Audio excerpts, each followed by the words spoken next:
All right, welcome everyone to the Monday, June 17th Burlingame City Council meeting. The first item on our agenda is our call to order, and the second is a pledge of allegiance to the flag. Jen Pfaff, would you like to lead that for us? I pledge allegiance to the flag of the United States of America and to the republic for which it stands, one nation, under God, indivisible, with liberty and justice for all. All right, Madam City Clerk, may we please have a roll call? Councilmember Papajohn. Here. Councilmember Brownrigg. Here. Councilmember Stevenson. Here. Vice Mayor Beach. Here. Mayor Coulson. Here. We have no requests for AB 2449 remote participation. Mr. City Attorney, do we have a report out from closed session? There is no report out, Madam Mayor. All right. Okay, upcoming events. We do have, I believe, one thing. And while we're working on that, I do want to thank everyone who participated in the little June 8th volunteer fair that we did. It was a huge success. We had over 30 organizations attend. I think thank you to council members Papajohn and Stevenson who joined me for the day, and all the commissioners that came. I see a few of them here, both Carol, Rich, and Commissioner Pfaff too. Everyone came, and I think we ended up deciding we had about 100, 150 people who stopped by that day. And a lot of organizations for the very first time got lists of 5 or 6 volunteers. So it really turned out to be a fun community event. And I think the time was about right. And I'll set all the details up and put a map out.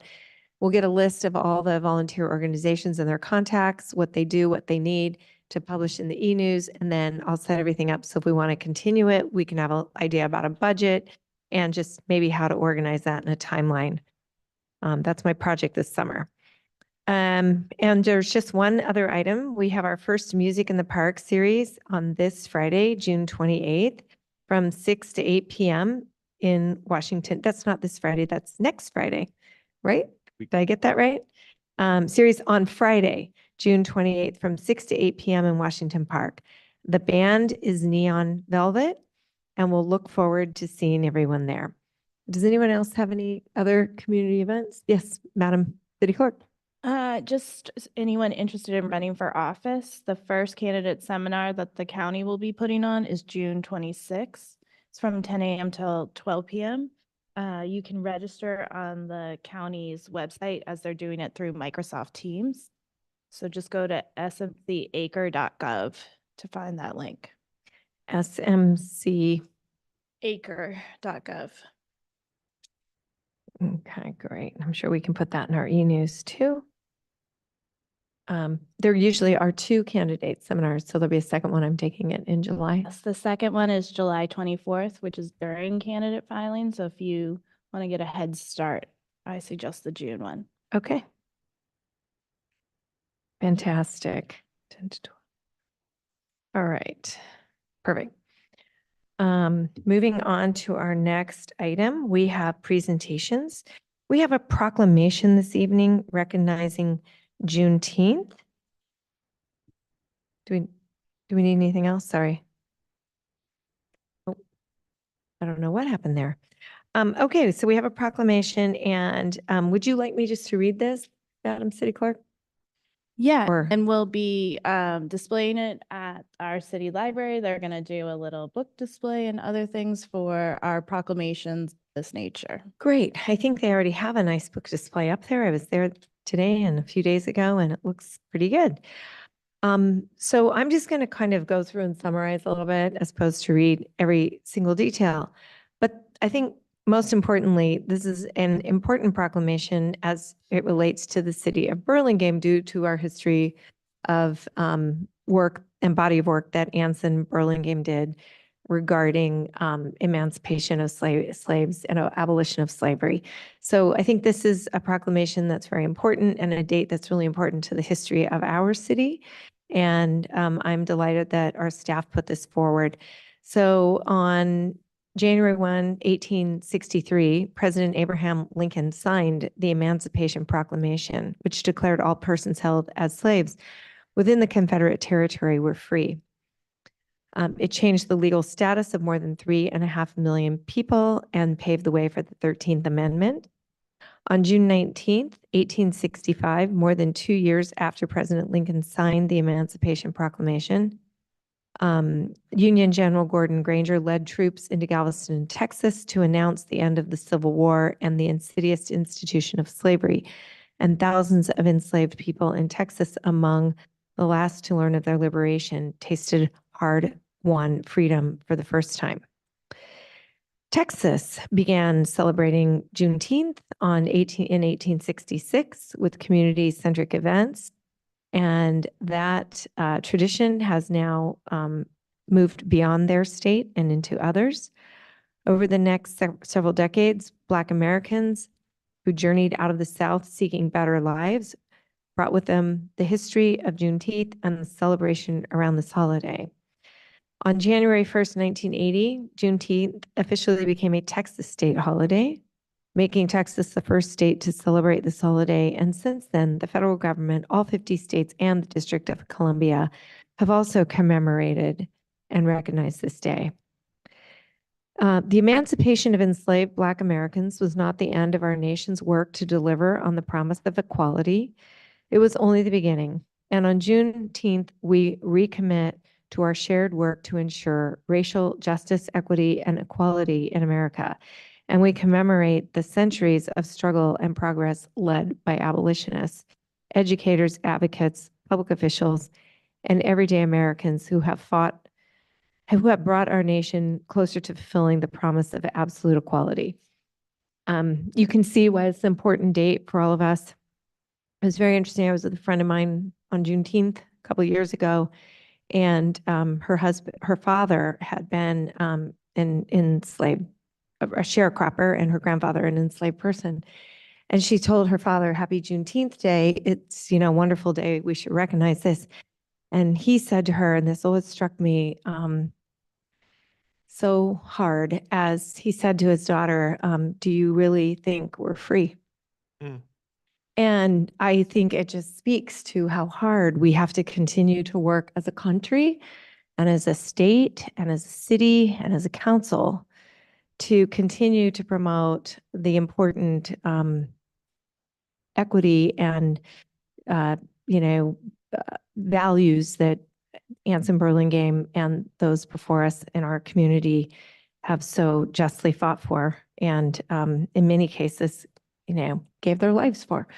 So I just tell that little story because it struck me so much that, we sit here and can celebrate, but that there are still many people that don't feel that our country has owned and resolved the history of slavery. So with that, I want to open it to others who may have a commentary. Andrea, would you like to go first? No, I think it's great. I'm glad that we have this proclamation, and I don't have any further comment. Thank you. Okay, thank you very much, Councilwoman Papajohn. Appreciate it. Councilman Stevenson? Yeah, I just think it's such an important reminder that we have so far still to go to actually achieve that vision and recognize those values every day. And so the more that we can do from a council and staff perspective to support that, the better. I'll ask Councilman Brownrigg, and then I'll come back to Vice Mayor Beach Thank and you. let her conclude. Thank you, Madam Mayor. I think Juneteenth is a really important memorial. I was thinking as we did the pledge, which we do every meeting, that it ends by wishing that our country would be indivisible with liberty and justice for all. And unfortunately, the divisions seem to be growing, and we haven't achieved liberty and justice for all yet. I am reminded that the founders didn't say we had a perfect union, but their goal was to create a more perfect union. I think that's what you all have been saying, is that we have work to do. I I know it's hard sometimes. People want to forget the past. But we can't. You can't put a group of people, I mean, if you think materialistically for a second and how we got justifiably upset when some workers had their wages stolen from a project recently, one project. And African Americans had 244 years of wage theft, 244 years. So it's a lot to come back from, and it's important that we all remember it. So I thank the mayor and our city clerk for ensuring that we always honor Juneteenth. Thank you. Vice Mayor. Really appreciate the discussion and the proclamation. And I remember when the library put on some just magnificent programming for United Against Hate that Mayor Coulson, you started years ago.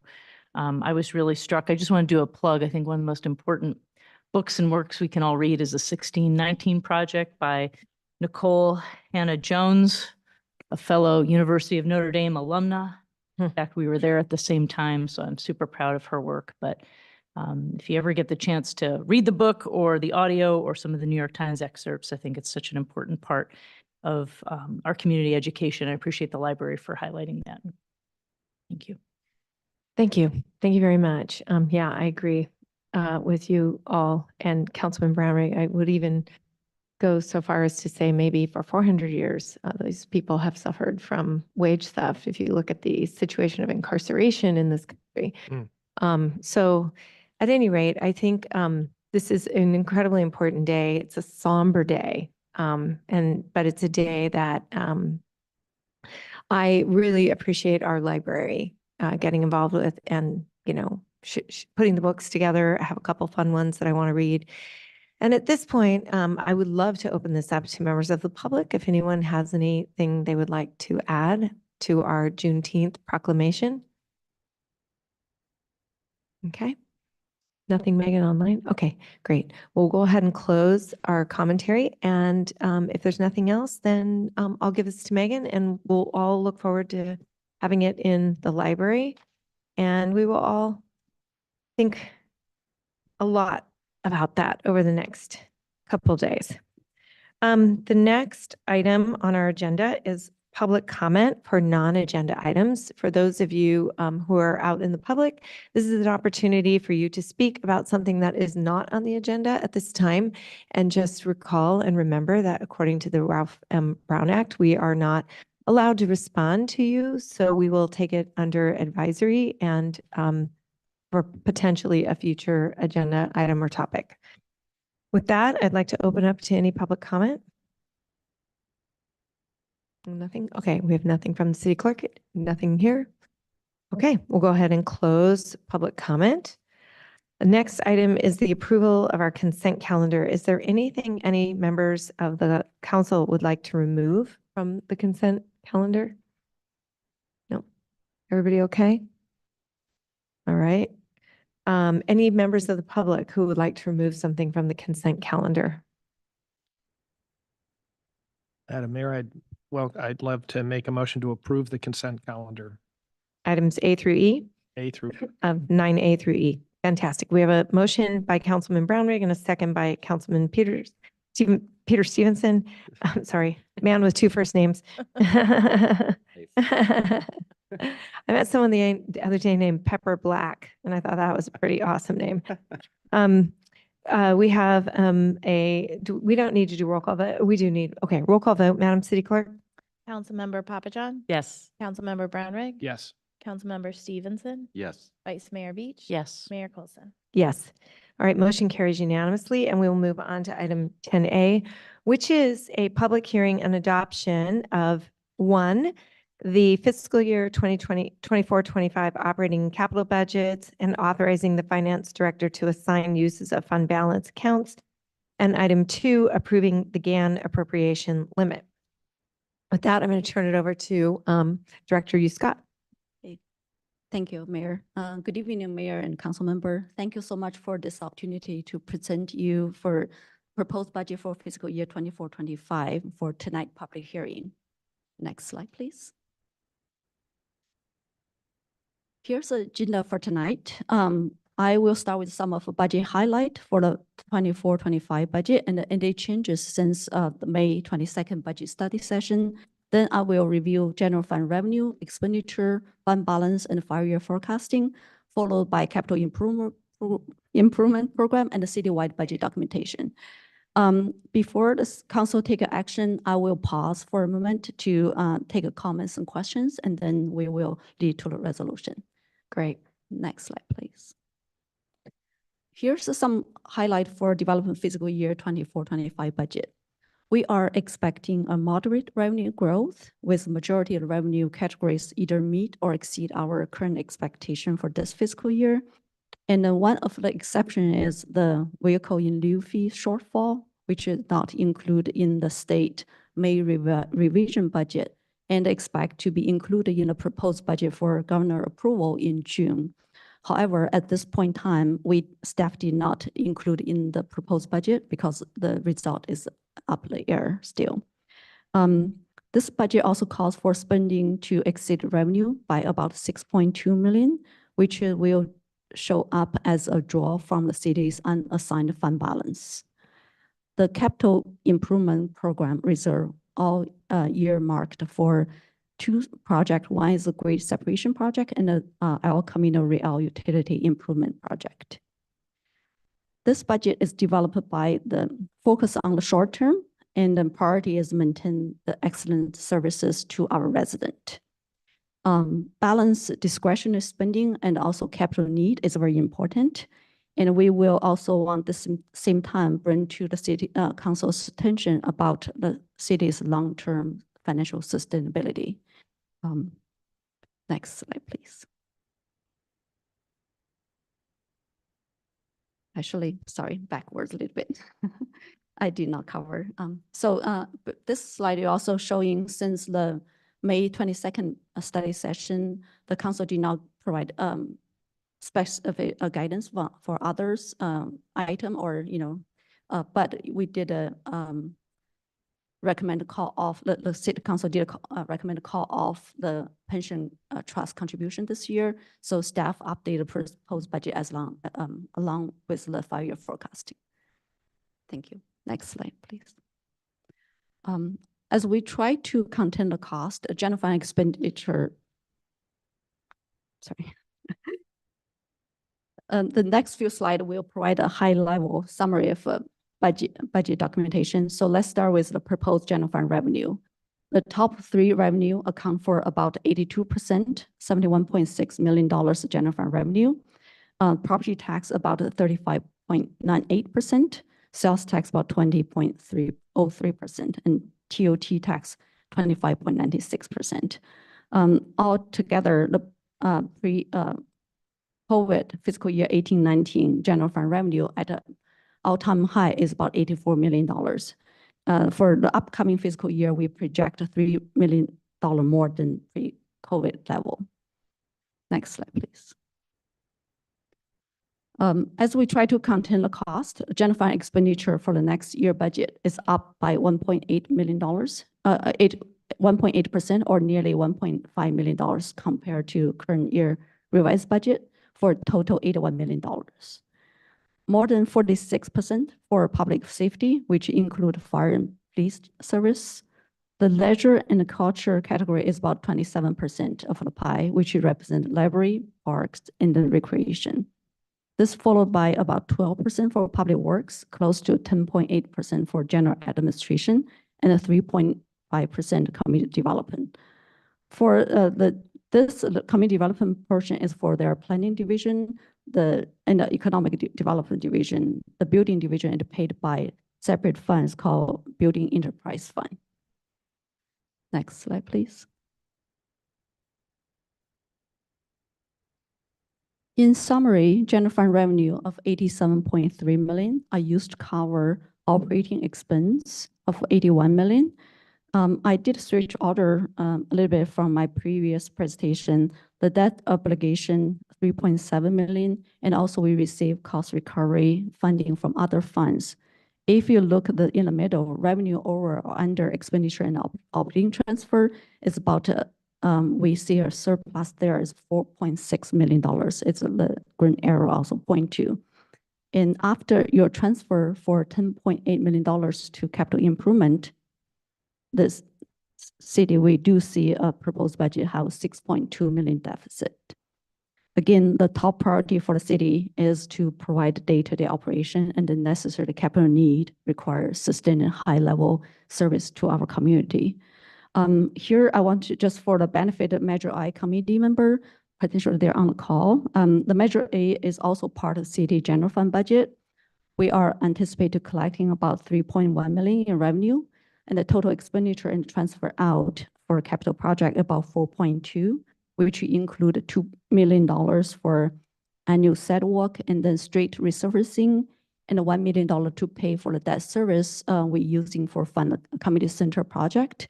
And we also, this year, we include $1 million transfer for upcoming the Town Square project. Next slide, please. This slide show you general fund balance assignment. Their increase of $885,000 to the economic stability reserve, even though the general fund expected to run a deficit of 6.2 million, the unassigned balance, which is the part of discretionary funding the city has, will drop from 7.7 to $612,000. The estimated ending fund balance is $42.5 million for the upcoming fiscal year. So this slide also color is in green, showing you the unassigned fund balance changes from year to year for last 3 or 4 years. Yeah. Next slide, please. Okay, let's look at this 5-year forecast. It's shown at here to highlight year-to-year revenue and expenditure growth. The row for the revenue over under expenditure, similar like my previous slide show you for next few years, the general fund revenue is able to cover its expenditure and operating transfers. So it is showing green. However, with increased the need for capital improvement program, it certainly put the pressure on the general fund balance. The blue color row showing it after remove the future contribution to pension trust, the need for the capital are bounced back to pre-pandemic level. City will continue to dip into the unassigned fund balance, and eventually we'll need to use the reserve to cover our operating and capital need if the funding strategy remain the same. May I, please? Sure. I always stop on this slide because I had someone say to me the other day, oh, you're running a huge deficit in the city. And they clearly did not understand how the budget worked. And it was quite frustrating to deal with that conversation. So the city runs right now a revenue over under, including our debt service and our transfers out, we're at the 4606 positive. If we simply said there will be no transfers to capital projects, no funding, we would have 4.6 million to go into the bank. So unlike a lot of cities who are running very difficult and tight operating budgets, we have been able to recover and keep our expenses mainly. I want to thank City Manager Goldman. I know this is one of her priorities and has been for the past 10 years that I've been on this council. And I think that's why we're in such a good shape. So we've come from the 2.3 to 4.06. And as you can see, the projection continues to get healthier and increase. Where we are showing up with red numbers is this decision to take money away from the reserve, not our reserve account that we must maintain, but our capital, our other unrestricted fund balance, and move it into really critical infrastructure projects that are probably increasing in cost at a rate far faster than we can invest our money. 25% a year often on some of these projects. So getting a hold of these, reducing liability, making sure that our streets are fixed and repaired, doing all the work we need to do to continue to maintain the city is a good business decision, even if it means pulling out of our reserves. But I just want to point this out because it's quite easy for people to not understand this or not be able to read it properly. Does anyone else have any thoughts on that or comments, or is it okay? Thank you. Okay, you're welcome. I just pulled that out. That's why I really appreciate you highlighting, Director Scott, this one particular number. Okay, carry on. Okay, thank you. Sorry, next slide, please. Thank you. So here's a general fund balance assignment for next 5 years. Look at the short term for current year and the next fiscal year. The unassigned balance still in green or black. However, if there's nothing changes and our projection is right on the target, then for the next few years, the city unassigned balance will be in red. So here's the issue we bring to the city consideration or attention about it. So we'll very likely need to draw from other resources such as pension trust account or OPEB trust account, economic stability reserve. Let's look at the reserve policy, or look at some cost reduction or service reduction measures, or eventually maybe need looking for new tax or revenue measures to get us through those red years. So I just want to point that out. Thank you. Given for current year or next year, we are still okay, but we pay close attention to those. And again, that's assuming we're investing these high levels of expected infrastructure costs and funding. Yes, absolutely. So yeah, here's another thing. We also, next year when we develop the budget, also we look at are we able to continue at this fund level? Should we adjust down, right? Those kind of services. Right. Mhm. So a cost-cutting measure here could be reducing investment into infrastructure. Should we feel that it was appropriate? Yes, Councilman Brownrigg, you look like you're. Only to say that I think we have relatively conservative, which I like, but relatively conservative revenue forecasts. I mean, this still imagines hotel tax at 23 or 24 million in a couple of years, and that was well below the high pre-COVID. So, I'm sure most of my colleagues travel. I know I do, and things are a lot busier than they used to be. San Francisco is starting to get its act together, which is an important draw for conferences and business travel. So I'm hoping that these numbers wind up looking better against real revenue. Mhm. Thank you. And these are projections, and they are not numbers that we have to assume, and each subsequent city council will be able to determine, what an appropriate level of funding on this is. And it will be based on, we make revisions in the middle of the year, and oftentimes we have higher revenue projections than we had thought we did. But I think we've done the right thing by not taking another 500 million out and putting that, or 500,000, excuse me, into the not the PARS, but the 115 account. Yep. Because we have almost 20 million in that account, so we can use that if we need. Okay. Yes, please. I did have one small technical question. I was going to wait till the presentation was over, but since we've interrupted you all, Don't worry. which is, where does the 15 million that we've put aside for grade separation, where does that show up? So actually, this presentation, I did not include it, but my previous, It's in the capital budget. Where's capital reserve? That's not on this. That's not on this. External to these reserves. Okay. if you look at include that total, you will be 20 plus. It's also where the funding for the undergrounding and Right. variety of other things that we've sort of set aside. Yep.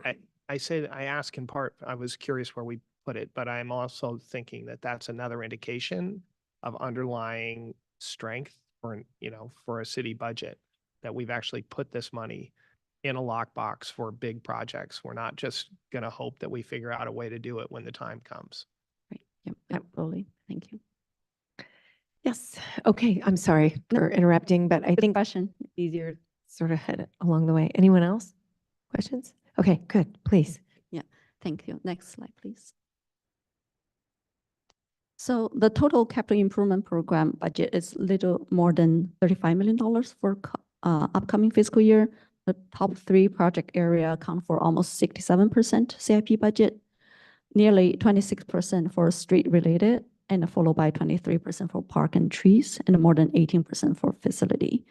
Out of this 35 million, nearly 31% of funding or 10.8 million from general fund, mainly for street and park and facility, and street about $2 million, and the parks about 6.14 million, and then 2.7 million for facilities. Next slide, please. So take a look of citywide proposed budget for 24, Excuse 25. me, Madam Mayor, may I? Oh, I'm sorry. Go back Sorry. The slide prior. Sure. I think another Focusing on my numbers. That's okay. Another important thing to point out, and I just want to make sure. So we've got 35 million in programs for capital improvement. But then in the graph, we're talking about the general fund is contributing 10.84. Yeah. So there's a big delta, and that money is coming from grants, Grant. Grants, right? enterprise fund, Enterprise fund. water and sewer. Yeah. Like lots of other revenue streams that are coming in. So we're getting 35 million or, of capital improvement for 11 million of investment from the general fund. That's important for the Mhm. Right, yeah. recognition. Thanks for Thank the you. manager office and the public work crew. They are really active seeking those outside funding for the city. Yeah, Mhm. you've been brilliant at it. So thank you. Thanks. Yep. So here's the citywide proposed budget for fiscal year 24-25. It's about $160 million, $4 million more than current fiscal year. The changes is nearly 1.5 million from general fund, more than $2 million for capital improvement, and $1.1 million for water and sewer fund combined. As indicated in this pie chart, a majority expenditure, about $81 million, is for general fund, which is fund the city's main operating. So, next slide, please. So before the council take actions, we'll pause and then for questions. Perfect. You have Andy. Thank you very much. We asked a lot along the way, but I would open it up for comments or questions from the council. And I also just reflect that this is the second meeting we've had. The first one, we went in great detail on everything, and it was preliminary. We made a couple of suggestions. It's come back, and we are now voting on this. Yes. Just one clarification. I think we talked about this, but there's always the way that our municipal budgets have to work is that we have to assume we are fully staffed every moment of every day. So there will be some cost savings that we can adjust at mid-year. We could still contribute to the pension trust if we wanted to at a later point in the year. Yeah, absolutely. So one thing is, yes, we are budget for the fully authorized FTEs. Right. Of course, have vacancies or those kind of things. And also as well, depending on how our end result for fiscal year 23-24, Right. if we do have a surplus, we definitely like to continue able to put aside. So the staff will come back for mid-year adjustment, get a direction from council. Sounds good. Like you, Councilmember Brenner, I'm optimistic with our revenues and with cost savings from just, there are vacancies from Yeah. time to time, and there's adjustments that will have even a larger general fund balance. Yeah, And absolutely. there's all kinds of good things, like we have Topgolf opening, Right. and that may help us on the spring half of our budget. That'd be yours, maybe, Peter. And so, there are things that are coming that we don't really know, like, will that bring in conferences? Will that bring in more economic vitality? What will we be doing to, figure that out? And so those are all good news and good potential activities. There's also our tax for our sales tax measures also exceeding what we had originally thought was budgeting. And if you look around at the avenue, pretty much everything is leased. It's like booming. So hopefully we're being very conservative here, and we'll be able to relook at this in January, February, March, and make a few adjustments, and then back in and recontribute. If there are no more questions or comments, I'll go ahead and open this to any members of the public who would like to comment on the budget. Are there anyone, Megan, who wrote in? All right. Is there anyone here who would like to comment on the budget? Okay. Seeing no comments, yes, Vice Mayor. Madam Mayor, I'd move to approve the resolution of the City Council to adopt the operating and capital improvement budgets for the City of Burlingame fiscal year 24-25 and authorizing the Finance Director Treasurer to assign uses to fund balance amounts. Do we have a second? Second. Okay, Councilman Stevenson, give us we have a, yes? Can I make just one? Oh, yes, please, of course. We've commented along the way. I know we all feel this way. I appreciate the thoroughness of the process that you walk us through each year and the clarity, especially I think this year, the clarity of the slides really top notch in terms of painting a clear picture of where that, as the mayor pointed out, where that deficit's coming from. And then I love looking at ratios. So one ratio that caught my eye, I thought I'd share. So business tax, which gets some people upset, 1.7 million, it's roughly 1% of our total Yeah. budget. Mhm. I think it's fair to ask our business people to put in 1% of what makes the city great and safe and attractive for them and their workers. So I feel good about that. I do too. And I think when we looked at that last year, when we put Measure X on the budget, Measure X, the business tax, licensing tax adjustments, I think we are still like in the bottom quartile of costs for, business licensing fees. So we are still an incredibly business-oriented and user-friendly city for people to come. And I think that's why our shops are full and, hopefully our office buildings are getting fuller. And I do appreciate all of that. So we have a motion by the Vice Mayor and Vice Mayor Beach, and we have a second by Councilmember Stevenson. May we get a roll call vote, please? Councilmember Papajohn, Yes. Councilmember Brownrigg, Yes. Councilmember Stevenson, Yes. Vice Mayor Beach. Yes. Mayor Coulson. Yes. Thank you very much. Now we have a second item on this, agenda item B on this, which is a resolution of the City Council of the City of Burlingame to establish the fiscal year 24-25 appropriation limit for the Burlingame City pursuant to Article 8B of California Constitution. You can maybe just explain a little bit about what the GAN limit is.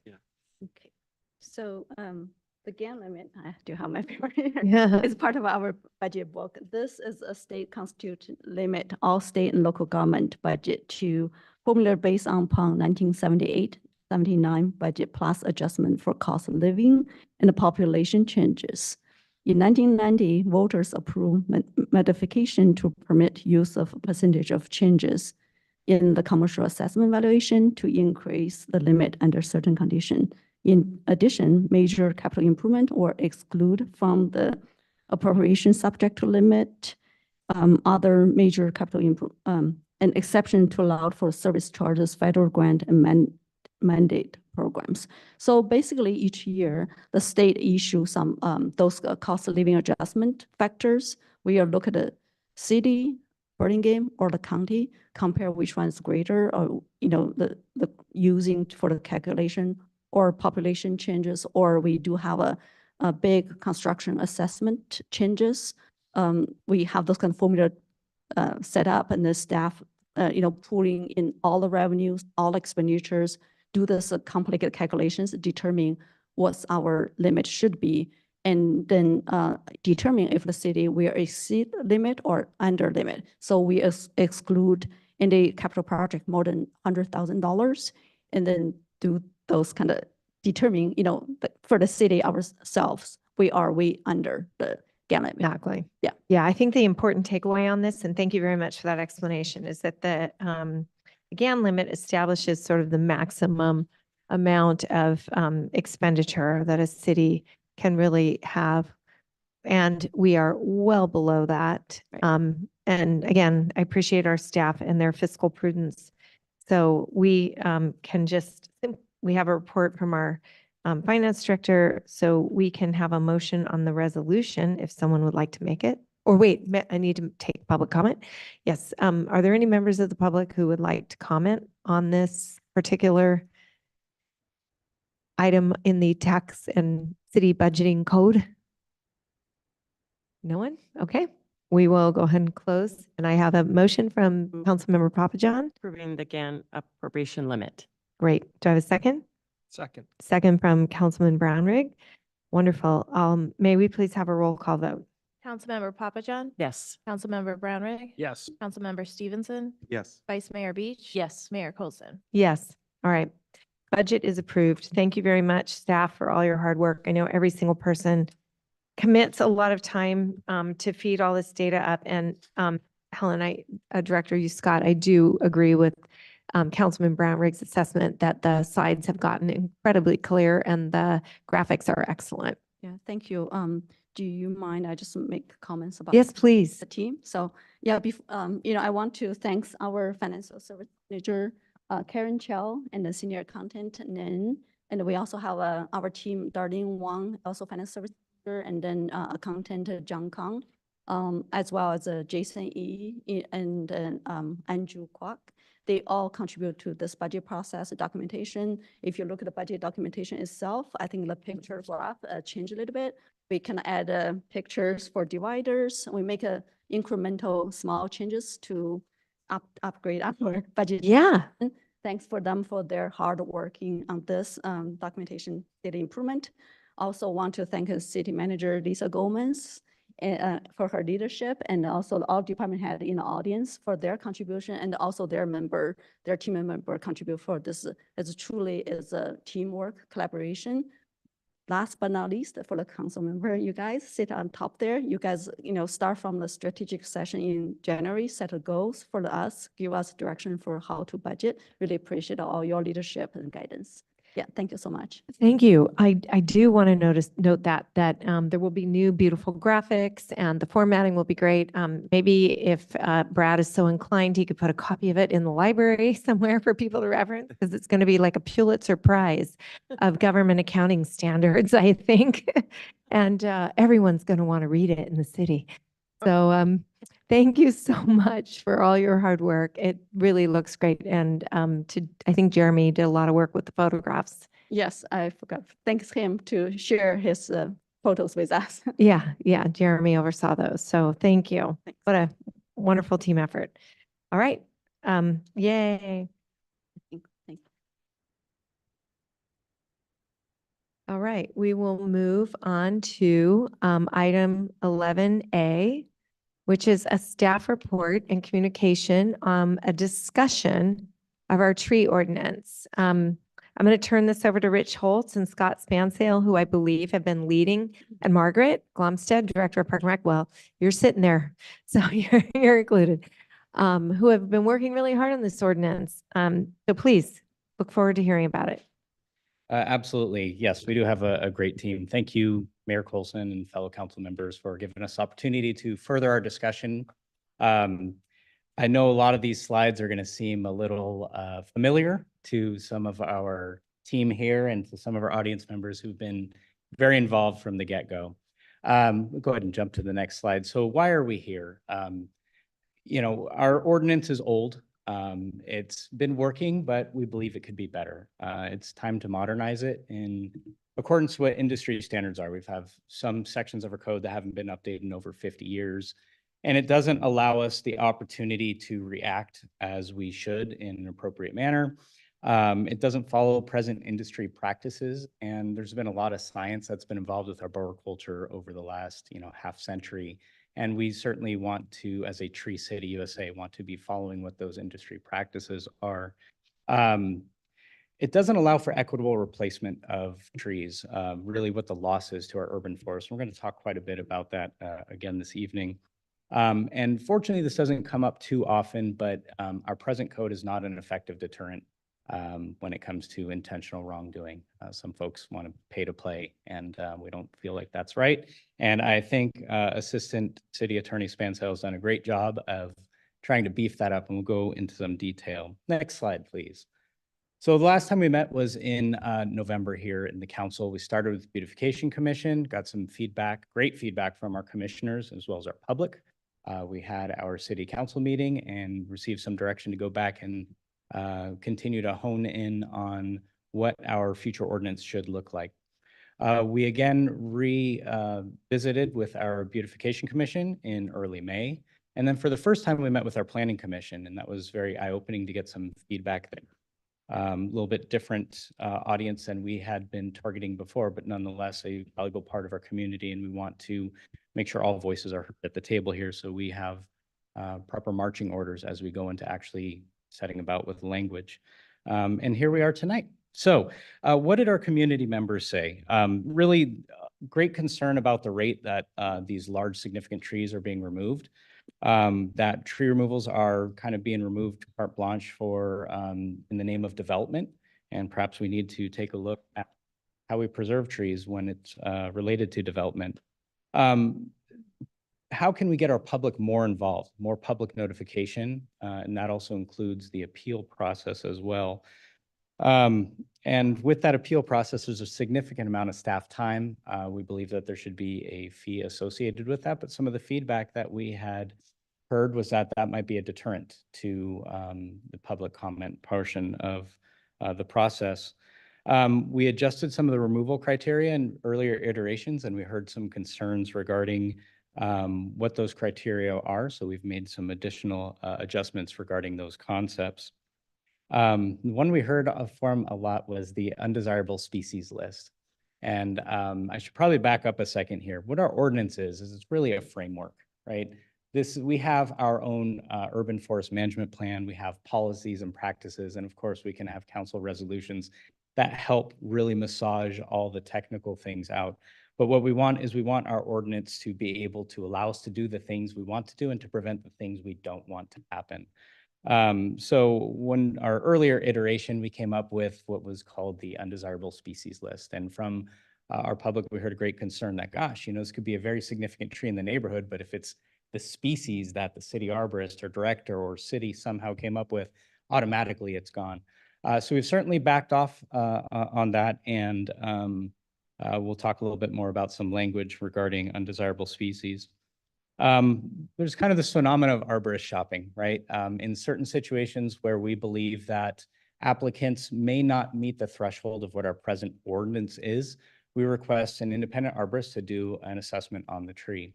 But of course, if the applicant is hiring that arborist, sometimes that report can come back a little swayed. So we have some ideas surrounding that we'll share as well. Conflicts between trees and solar. This is something that we started hearing more about recently. And there's the California Shade Act that is pretty clear on that, which is basically the chicken and the egg. What came first? If the solar was there before the tree, then the tree can remain lower. But if the tree was there first, then that trumps the solar. But if the city has some different ideas on that, that's something that we can discuss. Permit costs related to tree removals. This is going to be a significant increase compared to the $150 flat fee it is now. Would be commensurate with the size of the tree that's proposed to be removed, and then we can have some discussion regarding that. Recent concerns we've heard from our community is this idea of our insurance companies canceling folks because of proximity of vegetation near their home. I did a little bit of research on this, and there's just not a lot of great data in the municipal world regarding ordinances related to, private insurance on private properties. But this is a concern that some of our planning commissioners, as well as the public, shared with us. And we heard a lot from our Native Plant Society about the importance of native trees in our community for ecological reasons. The insect apocalypse is upon us. And the more native trees we can plant, the better for our local environment. Next slide, please. So from our commissioners and council, some logical questions, right? If we're increasing the fees or we're going to remove a significant tree, perhaps even the valuation of the tree, what happens if that tree just died naturally of its own cause? Nobody intentionally did that. Should they then be punished with some sort of fee when they didn't want to have the tree removed, but now it has to be removed for safety reasons? Tree protection versus state mandates. And this centers a lot around development, SB 9, ADUs, and Assistant City Attorney Spansdale will talk quite a bit about this subject. I think it really comes down to a public education component. There's just not a lot that we can do on the city side related to overstepping our bounds with the state mandates. We also had some discussions about perhaps those who are economically disadvantaged or they can't afford to maintain this significant tree on their property. Could there be a use of public funds? While we don't go into a great bit of detail, we do think in the ordinance language, we should have some language there, again, the framework at a later date through council resolution, if they wanted to create some sort of grant program or have some sort of parameters where public funds could be used to support private trees for the benefit of our community. We want to make sure that that power is reserved to council if they would like to. We did hear some concern about criteria for trees and wildland areas. Again, we didn't see a lot of great data regarding separate rules for different parts of communities. However, in the replacement aspect, that could be something that could be considered what trees would be required in terms of quantity, species, and size, as well as location in proximity to the property. But we do believe that the removal criteria we have at the moment would be able to address wildland concerns. Certainly greater outreach to our new property owners. I can tell you through this process, we've done a significant amount of outreach. And unfortunately, we're just not getting great numbers to the table here. Thank you to those of you who are continually involved. We appreciate that. But we are reaching out to community development has done a great job of reaching out to our local development community. We reached out to the local Chamber of Commerce as well as the San Mateo County Realtors Association.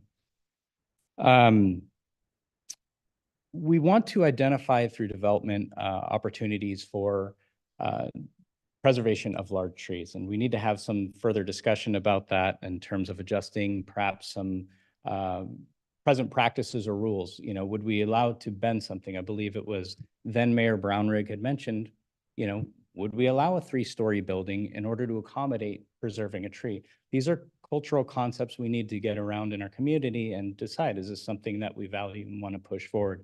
And I think as staff, we're going to look for some direction from our council on that. The effects that large trees have on homeowners insurance, again, echoed by some of our community members. Easier to understand rules for the public, and there's a tweak in the definition of the private tree that I'd like to share with you tonight. And then we also, again, heard about specific species, whether it's going to be evergreen trees, or if you're taking out a native tree, you have to replace a native tree. It's all across the board. We've done a lot of research with other communities, Pasadena, Menlo Park, Palo Alto, Sacramento. These are communities that have great tree ordinances that we are borrowing some of their ideas. And some of those communities are actually pretty stringent on what you have to put back in. Thus far, we've really just stuck with our landscape tree definition, and I'll share that with you tonight. And then just a proactive approach by the city staff in the design phase of where trees are going to go on the property so that they're less likely to create problem in the future.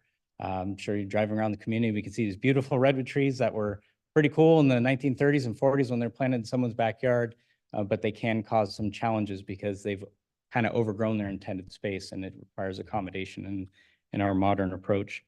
And then we just heard that a lot of these these conceptual changes that we're considering put an undue burden on development. And we're going to need some feedback from our council on which direction we're going to be going. Next slide, please.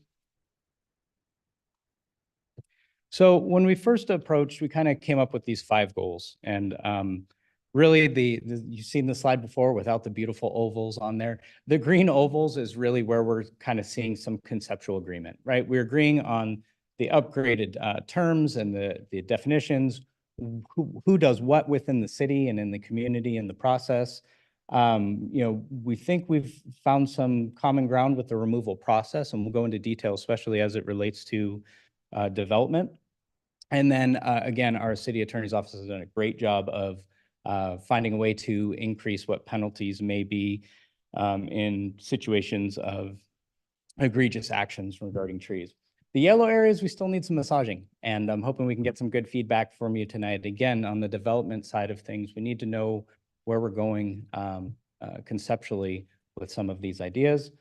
Replacement requirements, we're also going to need some feedback there tonight. We've shared some charts before, received some feedback. We have some additional charts to share with you tonight, and we'd love to know what you think about the size replacement requirements, the quantities, and moving forward from there. Next slide. So a protected tree. What is a protected tree here in Burlingame? The first 3 bullet points are just about the same with the exception of the second bullet point. Our previous definition was 48 inches in circumference. The challenge with that is for the layperson, for the person going in their backyard, they can take a tape measure and go around and measure circumference. It's great. But in the industry, they don't use that measurement. They use something called diameter at standard height. But the layperson going out there with a ruler is not really as accurate. So we used to say 48 inches in circumference and 14 inches DSH, but that calculation is not mathematically correct. Thank you, Commissioner Kirchner, for pointing that out. The accurate calculation would be 14 inches DSH and 44 inches of circumference. So this would be a change. Hopefully it doesn't sound drastic. It's a little less than a 10% reduction in what the definition would be. 14 inches DSH is still pretty average. There are some other communities of species dependent that go down to 9 inches. There are others that go up to 18 inches. So we feel like we have a pretty middle of the road approach. A heritage tree grove or designation, that's always been there. And any city owned or maintained tree has been there as well. The fourth bullet point is a new one. Again, conceptually, what is the purpose of replacing a tree? We're removing a tree from our urban forest. Therefore, there's a loss to urban forest. We want to require replacement so that way our future generations have this benefit. But there's a loophole because presently, until it becomes designated a heritage tree or until it becomes 48 inches in circumference, it's not protected. So the day after somebody got a building final or the day after we signed off on a tree removal permit, the person could lawfully yank that out and that's it. So what we want to do is we want to make sure that newly planted trees become protected. How do we do that? We have GIS management systems that we utilize. It's a little more staff work, but we believe we can, monitor things that way. This isn't going to be something where we're peeking over people's fences and checking up on trees. It's going to be if obviously staff notice something significant or kind of like code enforcement, you get a call or a complaint. I would leave it to our legal team to figure out how we get those people to replant, what the penalties would be at that point. But as we come up with ordinance language, we're looking at some definitions. It would be presumable that you need to keep the tree alive for at least X years or so. Next slide. So some additional definitions. Again, we talked about the landscape tree. So what kind of trees are going in? If you look at that first bullet point, this is really what we require people to plant. They need to be a single stem tree, and it has to be a tree that gets at least 15 feet tall and 10 feet wide in 20 years. Why not bigger trees? Because every situation is different. You can't have, 300-foot tall redwood trees in your backyard. Sorry, I shouldn't say you can't. Most places would not prefer that in their backyard. Large oak trees. There's power lines, there's a lot of utilities, there's these crowded spaces. We want to get trees in that are appropriate for the location. We do not generally include fruit nut trees. They tend to be nuisance trees, even though they can be a benefit. This is actually something that the city sees a lot, people wanting to remove these trees because they're causing issues with pests, rodents, staining the concrete, a lot of reasons. So generally, people are allowed to plant those on their property, but they won't count for what we're looking for. We're looking for more larger canopy trees than what a typical fruit tree would be. Tree protection zone, this is strictly related to construction. This is an area that just excludes construction activity for the protection of trees. A project arborist is an arborist who somebody is, a certified arborist is hired by a developer or an applicant in order to set up these tree protection plans or to monitor the site. We've already begun to institute these types of practices with our friends in community development, but we just want to be able to memorialize this in our ordinance. Next slide. So again, as we're really talking about trees and development, we want to be able to have a full assessment of trees on site and what evaluation of. Why evaluation? Sometimes trees accidentally get damaged or knocked down during construction, and I think calling out the value of what those trees are in the beginning helps a contractor and applicant take a step back and say, whoa, we really need to be careful around the tree. Again, it's not all the time. By and large, we have a great community who understands that our residents value trees. But we want to have something there that's going to be able to give us the something in our tool belt to deal with those when they do come up. Encourage tree retention through alternative designs. So, favor development that is preserving sustainable trees. Establish the protection standard requirements, incorporate trees into the development project at approvals and appeals. Assistant City Attorney Spansale is going to talk a bit about that in the next slide. Increase the planting requirements. So when you're removing a large tree, presently it's 1-for-1, but these large canopy trees that are doing some heavy lifting for our community, putting a flowering plum tree is not going to be the same. Maybe you need to put more flowering plum trees. It still won't be the same, but it's better than the 1-for-1. And again, we'll go into that when we look at the tables. We have some ideas on alternative planting opportunities we'll share with you, and we need some feedback if you like those. In lieu fees, alternative planting locations, offsite locations, and then allowing staff to stop work when people are violating. Next slide. All right, I'm going to turn it over to Assistant City Attorney Spence. Thank you. Mayor, council members, I'm here to talk to you a little bit about how our new ordinance is going to really look into development and redevelopment, which is how we are defining commercial and residential development in the city. One of the biggest changes, and I think the one that should kind of be at the forefront as we look at this, is that we're looking to combine any discretionary approval, so any approval that's going to go in front of the Planning Commission for a permit, to have trees considered at that point in time. If someone needs to remove a tree to make a development, to build it, and it's going to physically preclude them from building it, and they have to go to the Planning Commission, they're going to have to identify which trees those are, and the Planning Commission is going to have to look at that as part of the project. We haven't gotten into the exact details of how that should be done, whether it should be a tree removal permit application that's considered contemporaneously, whether we consider them as part of the approvals of the project themselves, but they are certainly going to go together in the conditions of approval for that project are also going to approve the tree removal permits for that tree. The reason why we're doing that is because right now there's a little bit of a disconnect in our system. We don't necessarily have people leaving the Planning Commission knowing exactly whether or not a tree removal permit is going to be granted at the time that they get their discretionary approval permits from the Planning Commission. So we're trying to take a little bit of that mystery out to make sure that when they leave here, that they know what they can do. And that the public, if they don't like the tree removals that may come from this project, understand at the time that the project's in front of the body that's going to present entitlement to them, that they should go and they should appeal that project at the time. So that's kind of the overarching big idea here. There's a lot of smaller ideas too. Of course, Rich and his team, they're going to be looking at these projects. They're going to be looking at some of these newly defined terms. We're seeing a tree protection zone as a project arborist. They're all going to be included in this process a little bit more than they are right now. We're going to make sure that when trees are combined with development, that there's a little more care given to make sure that those trees are taken care of during that process. And like I said, if a project's approved by the Planning Commission and those tree removals are there, they're essentially going to be approved in the conditions of approval of that project. Next slide, please. And then we have some other outside of the Planning Commission rules that we're looking at. Because the Planning Commission, although it feels like that's a lot of the development we see in the city, it's certainly not all of it. We do have some smaller residential projects. We obviously have some ministerial projects, which I'm going to be talking about right now too.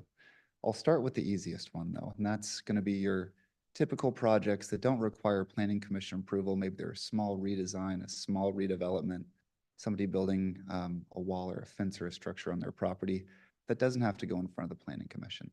In those instances, it's going to be handled just like it is today. And if someone wants to build that structure that's not necessarily protected in any way, they would apply for the permit through the planning department. They'd also go and get a tree removal permit that, if not granted, would be going in front of the Beautification Commission for a hearing. So that's the way we do the process today, and that's the way we intend or we propose to have the process go forward. But what we're seeing a lot of, and what City Arborist Holtz was saying earlier, is the state has gotten involved in a lot of our developments. And some of those, like SB9 projects, ADU projects, have very, very specific rules about what applicants have to do. And if they meet those thresholds, that project's going to be approved ministerially, meaning nobody is going to look at it, nobody can deny it. Even our planning department, if they go through the checklist of what is required to be done, if they check all those boxes, that project has to be approved.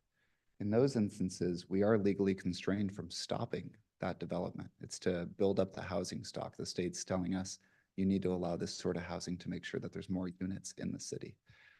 ADUs, I think, is maybe the best example of that because there is obviously no way for the Planning Commission to look at an ADU project. There's no way that if they meet that certain ADU of under 800 square feet, that we can actually impose any objective standards. It's just if they meet it, they get it. In those sorts of instances, what we're proposing is while we can't tell them that a tree removal permit can be denied in that instance, we can still do our best to impose the conditions of the tree removal permit that we're going to grant. Because the state says we have to grant it, but that doesn't mean that we can't require that our urban forest gets restored from what's taken from it. So going forward, that's what we are proposing, is that the tree removal permit still exists, it's still applied for, but if that project meets the conditions of the state mandated ministerial approval, we will approve that permit with those conditions. That would not be appealable because of course we can't slow down the project that the state says that we have to approve. So those are some of the more confusing development aspects of it. I'm sure there are questions and I'm happy to answer them now, but before I do that, I'm going to turn it back over to City Arborist Foltz to do the next slide. Was this me too?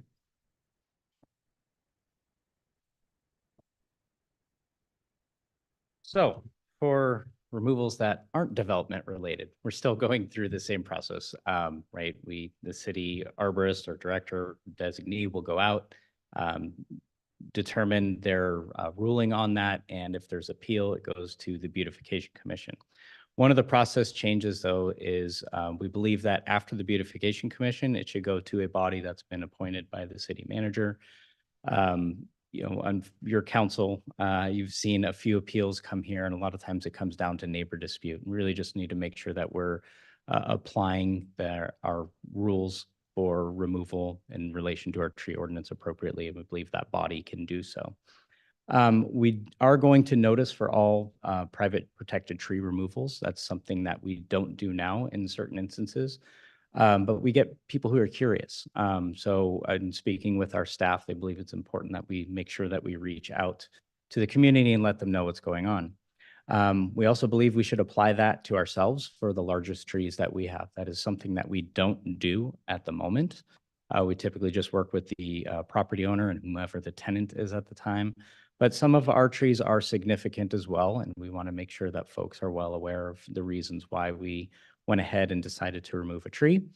But city trees would not be appealable. That would be one of those few instances, in addition to the state mandated ministerial approvals with development.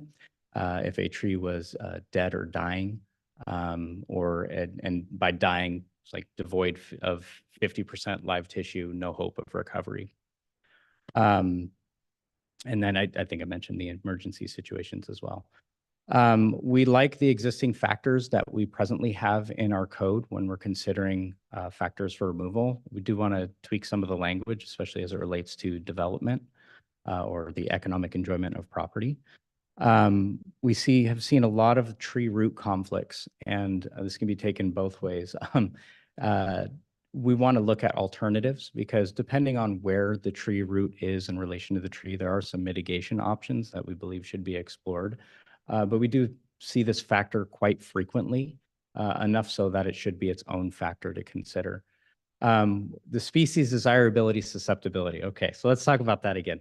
Again, no list of specific trees, but this is something that in modern tree ordinances for municipalities that you regularly see language in there. So think Dutch elm disease, think what's presently going on is the emerald ash borer Midwest, and they're just devastating blocks and blocks of trees on streets.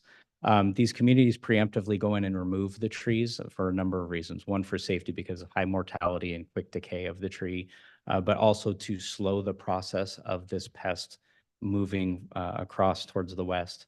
While we wouldn't see that a lot, it would be kind of a worst case scenario situation. It is language that is frequently included, but not a lot of the time relied upon. Again, thinking of our framework, something that we think we should have in our tool belt. But overall, the last statement, the last bullet point there, if the tree that is being proposed for removal has a public benefit that outweighs all the other factors, then we will vote to keep the tree. The applicant could certainly appeal to the commission, but that is a deference that we believe staff, the director, myself should be able to make on behalf of the community. We also believe that there should be a differentiation between commercial and residential. That is a new concept that we have not introduced to you before in terms of factors or replacement quantities, and we'll go over that in a couple of slides. Next slide, please. So what's the purpose of these replacement requirements? Well, again, we're looking at these large trees being removed. There's likely going to be an increased fee associated, again, commensurate with the size of the tree that's being removed or the loss to the community. Those trees will go in the tree replacement fund that's presently used for funding new tree planting and maintenance of young trees throughout the community. We want to increase the size and the quantity of trees being planted. Authorize staff to adjust planting requirements to site conditions. I know we come up with these black and white rules, but every site is different. And again, we believe that's something where staff should have deference, as they presently do in our current ordinance, to adjust planting restrictions either up or down depending on what's going on in the area. Perhaps we should consider offsite plantings. So allowing a planting in the neighborhood. And some of our conceptual language, we are looking at a definition of 300 feet within that property would be considered the neighborhood. But buyer beware. It's not a free tree. Hey, you're going to plant a free tree in my backyard. That's for life, right? It's a protected tree. So there's some language there we need to tweak, but that is a concept we have because, again, the whole purpose is to replace this benefit for the community. We could also allow in lieu fees. That's something that many other jurisdictions utilizes. But as was pointed out at our beautification commission, that could also invite pay to play, right? If you have the money, you just maximize the development on the property and we'll pay the fee. For that reason, again, conceptually, we like the idea of having language that the director, city arborist can require specific species, can require specific numbers or thereof. It's not just we have this in lieu fee language and you can just pay the fee and that's it. If we say you have to plant a tree, you have to plant the tree. And then expanding the opportunity of the tree replacement fund. Again, we mentioned that about perhaps a grant program for the economically disadvantaged. And in cases where we're concerned that somebody may not follow through with the planting, language in there to require a deposit ahead of time. If you're going to go through this big process, put this deposit in, you get it back after you finish planting your trees. Next slide. So you've seen the bottom table before, the residential replacement concept. This is an adaptation from Menlo Park. Basically, based upon the size of the tree that's being removed, it requires more trees in quantity or size. Some folks might just want 2 large box trees. 48-inch box tree may not sound very big, but that's like you need a crane to get it in the ground. There can be some space constraints with that, whether it's underground utilities or just getting the equipment. For that reason, we believe that there should be some options of smaller trees. You just plant more of them. But some of these lots are small. And what if you can't get them all on one property? Then you have some sort of quasi formula where they're planting trees and paying a fee for the trees that they weren't able to accommodate on site. The commercial replacement concept, this is an adaptation from the city of Sacramento. They actually have a very well-rounded and balanced tree ordinance. So when it comes to commercial, I'd try to explain this best way. When we talk about DSH, that diameter at standard height. Example, somebody removes 4 25-inch diameter redwood trees. So you have 100 DSH that needs to be replaced. You can replace that DSH through planting those trees. So if you planted a 15-gallon, you get credit for 1 inch. If you planted a 48-inch box, you get 4 inch. If you have trees on site, you would get credit for those as well. The challenge is especially on some of our smaller lots, you're not going to be able to plant 115-gallon trees or 25 48-inch box trees. So there's typically a fee associated, and And we don't have one ourselves because we'd have to do a fee study if we pursued this route. But I can tell you, City of Sacramento is $350 per inch not planted. So if they were somehow able to get to 50 inches, right, based upon that chart, the other 50 inches would be 50 times 350. I think that's 17,500 something. That would be the payment into our tree replacement fund. These are likely going to be larger developments, right? If you're thinking like Divco or something like that. Yes. But that's just for commercial, that wouldn't be. That formula, fee that wouldn't be for residential replacement? that fee for the DSH, that proposal is for commercial. And we're very open to conversation on this. If you like this idea, you don't like this idea of differentiating, or you prefer this idea to having the choice replacement down below. You know, I personally, if I'm going to give you my own recommendation, I like the chart below. I like giving our residents choice and a way of trying to accommodate. That's what I'm driving at, Mhm. but I'm driving at a different standard for commercial replacement versus residential. That is correct. Thank you. Okay, next slide. So when we talk about reforestation, this is really centered around development. This is a very minor adaptation from what our present practice is. It's really just language. 1 and 2 unit dwellings, for every 1,000 square feet of habitable space, you need to have a tree. So if you have 3,000 square foot home, you need to have 3 trees on the property. They could be existing trees so long as they met that landscape tree standard, or they could be new trees or a combination thereof. This is our present practice today, and we're not really proposing anything different. Aside from the bottom part, if we're going to look at in lieu fees or offsite plantings, or again, a modified schedule according to director or city arborist based upon site conditions. Next slide. And now we're back to Mr. Spansale to talk about the wrongdoers. So this is where we get to put our city prosecutor hats on for a second. But we heard a lot from the community that there were a lot of people kind of exploiting some of the holes in our code. And there were people who are looking a little more at the pay-to-play scenario for, hey, if this tree's gone, I look at what the city's currently telling me I have to do if it's gone. And that's less than what it'll be to keep it up. So what we're trying to do is eliminate that from the equation and make sure that everyone knows, no, saving these trees and preserving the urban forest is actually going to be cheaper and better in the long run than doing maximum of development or whatever else they're looking for. So I think the biggest change here is going to be looking at increased penalties and really declaring a violation of this code to be a nuisance. And when you do that, when you declare a violation of a code to be a nuisance, what you're allowed to do as a city is you're allowed to say, okay, to abate this nuisance, I have to require restitution.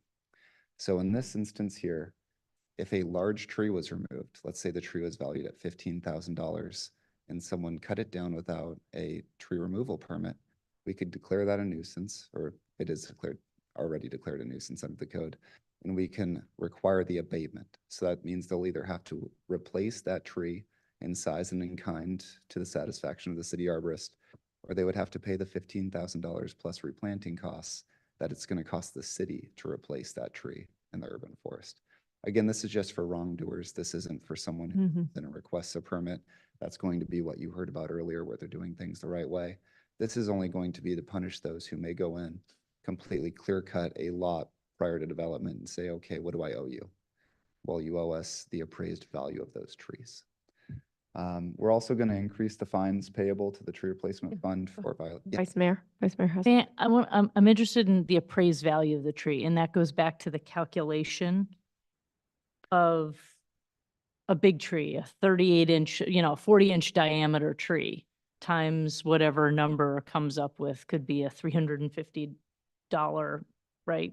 And according to the commercial So the suggestion, so that would be like a $13,000 tree or $15,000. Is that how you're assessing the value of the tree? No, the assessed value is actually going to come through. I think it's the ISA's guide to the valuation of trees, but Imagine a Kelly Blue Book for trees. Okay, there it is just like, Okay, Best way to think about it. okay. it's the appraisal guide, and you can go in and you can look up the species definition, I didn't know. the size of a tree, and you can Okay. say this tree is approximately worth, as the mayor noted, the Kelly Blue Book value of this tree is X. So we would use that. That's already built into Okay. our idea of the code there. Okay. So that's where the amount would come from. We'd also be able to apply the costs for replanting because now we're going to have to bring this tree there. We're going to have to replant it. Mm. Or of course, they could do it by planting their own tree that is commensurate with what they remove. Okay, thank you. We'd also increase the fines payable to the tree replacement fund. California, for general law cities, only actually allows a $1,000 fine, but we would at least bump that up from the $500 that we currently have in our municipal code to make sure that that's something we could add to that restitution. And we would also, although the city attorney does have the ability to prosecute our municipal code most of the times as a misdemeanor, we don't call that out specifically in certain aspects of our code. We do in some, but not necessarily in others, and it's a little bit arbitrary. And we want to make sure here that someone who opens up the Title 11 here can open up and say, there is a provision that allows the city attorney to prosecute me as a misdemeanor if I violate it. So it's right there, it's in the clear text of the ordinance, and it's going to jump out at someone rather than referring to our chapter on trees, redirecting it back to chapter 1 and trying to decipher something that even lawyers have a hard time. Mm-hmm. So this is going to call it out specifically so everyone knows, not only may you have to pay the appraised, the Kelly Blue Book value of this tree, plus a $1,000 fine, you may also get prosecuted as a misdemeanor in those really intentional and knowing cases where we know someone has intentionally hurt it. And if that's like a private property, would the developer be, who is prosecuted, the private property owner or the developer? So it would definitely be a case-by-case basis. We'd really have to look at the facts and circumstances surrounding it, but it would be the person who made the intentional and knowing overt act really to harm that tree and the way that violated our code. Can you prosecute both? You can prosecute both. Okay, just, So it's a little different in how it goes, but yes. Again, it depends on what the facts and circumstances so are. if the owner collaborates and tells the developer, you have to cut that tree down or I'm not going to, Right, exactly. developer cuts it down, he's in trouble, you're in trouble. Sure, yeah. And so we would look at the record, and we would evaluate, who was making the decision, who was actually doing it, what did that whole story look like leading up to the actual cutting down of the tree? And then we would decide, based on those individual facts and circumstances, who would be the culpable party. Perfect. And that is it for penalties, unless there's any more questions. Mm-mm. Next slide. So the penalty scenarios, I can walk through these a little bit as well. So I think one thing that we want to ensure that the public knows is, let's say we have a property owner who's removing a dead pine tree without a permit. Are they going to get prosecuted for a misdemeanor? No, they're not. Likely this person came in, they didn't understand all of our rules against or rules for the preservation of trees. So what we're going to do is we're going to educate them. We're going to have them apply for that permit post removal. They'll have to still, they're still going to have to follow the replacement requirements that's in our code right now as currently proposed. As City Arborist Holt says, that's something we can certainly get feedback from the council on. But we would just require replacement and that permit fee. Going down though, something a little more, not quite egregious yet, but something a little more meaningful here. If a property owner tops a 100-foot redfoot tree to 60 feet without a permit, again, that's excessive pruning. That's something that we wouldn't allow under our proposed code. What would we do there? Well, as the city attorney said earlier, a lot of it depends on the facts and circumstances of the case. But if we determine that they didn't mean to do that, they were just going out there, they felt it would be safe and that's the way they should go, we would make sure that they're educated, ensure that this does not happen again. Again, we'd make them apply for the permit, require payment to the tree replacement fund for those fines and any restitution that needs to be done. But we're not really looking at a criminal prosecution at that point in most circumstances. However, on the bottom one here, we see a property owner who removes a 60-foot cedar tree after they are already denied a permit to do so. So if someone walks in, they ask the city arborist, can I remove this tree? They say no. And then the person goes out and does it anyway. And I think this is where we've heard from our community. These are the bad actors who have, in the past, not gotten away with it, but certainly they haven't given back to the urban forest what they took. Mm. So in these sorts of scenarios, you get their $1,000 fine. We're going to look at that Kelly Blue Book value of the tree. We're going to say, you remove that, you're going to have to pay the city back that money plus the replanting cost to make sure that we make the urban forest whole. And we're going to look at the facts and circumstances. And based off of this, it sounds fairly intentional. So I think this is a case where the city attorney's office is going to look very strongly at prosecuting this as a misdemeanor. Next slide, please. All right, and I'll bring City Arborist Holtz here to brief this last slide.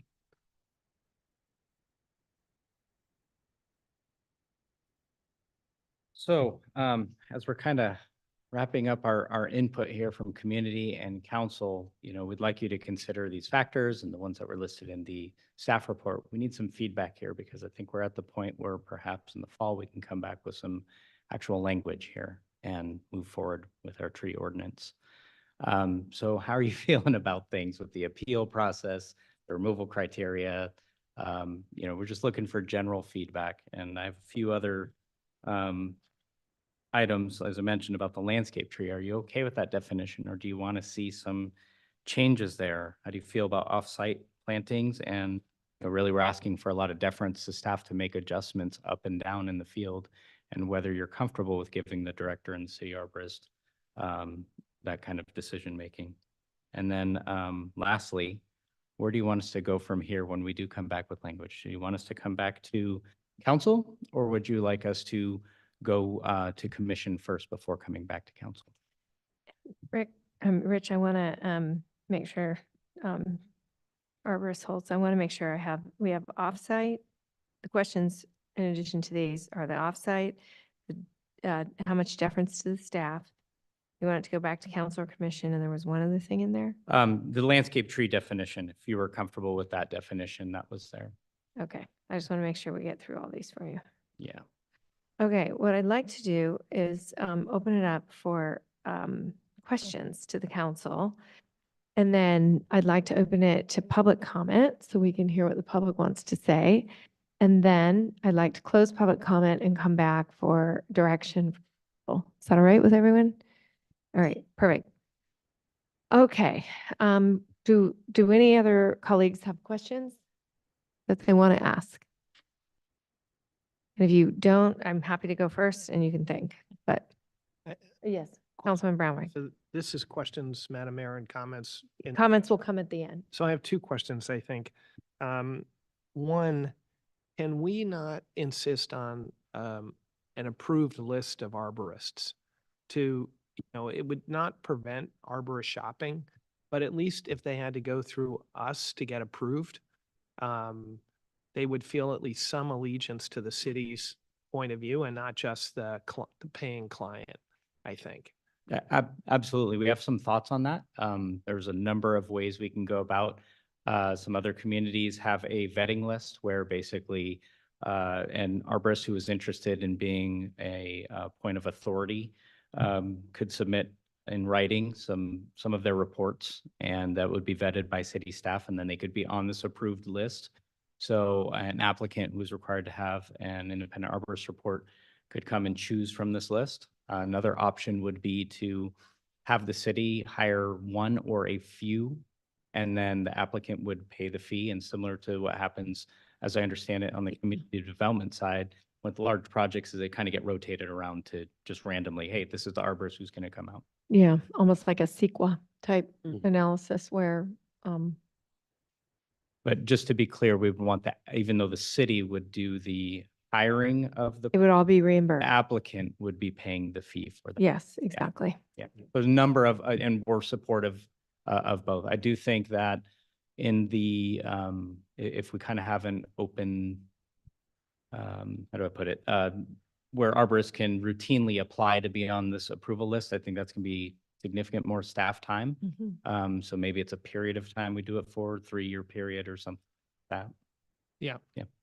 I mean, when in planning, we send somebody to design review, we don't let them find just any old architect Mhm. to redesign the project. We have a specific list. So, Yes.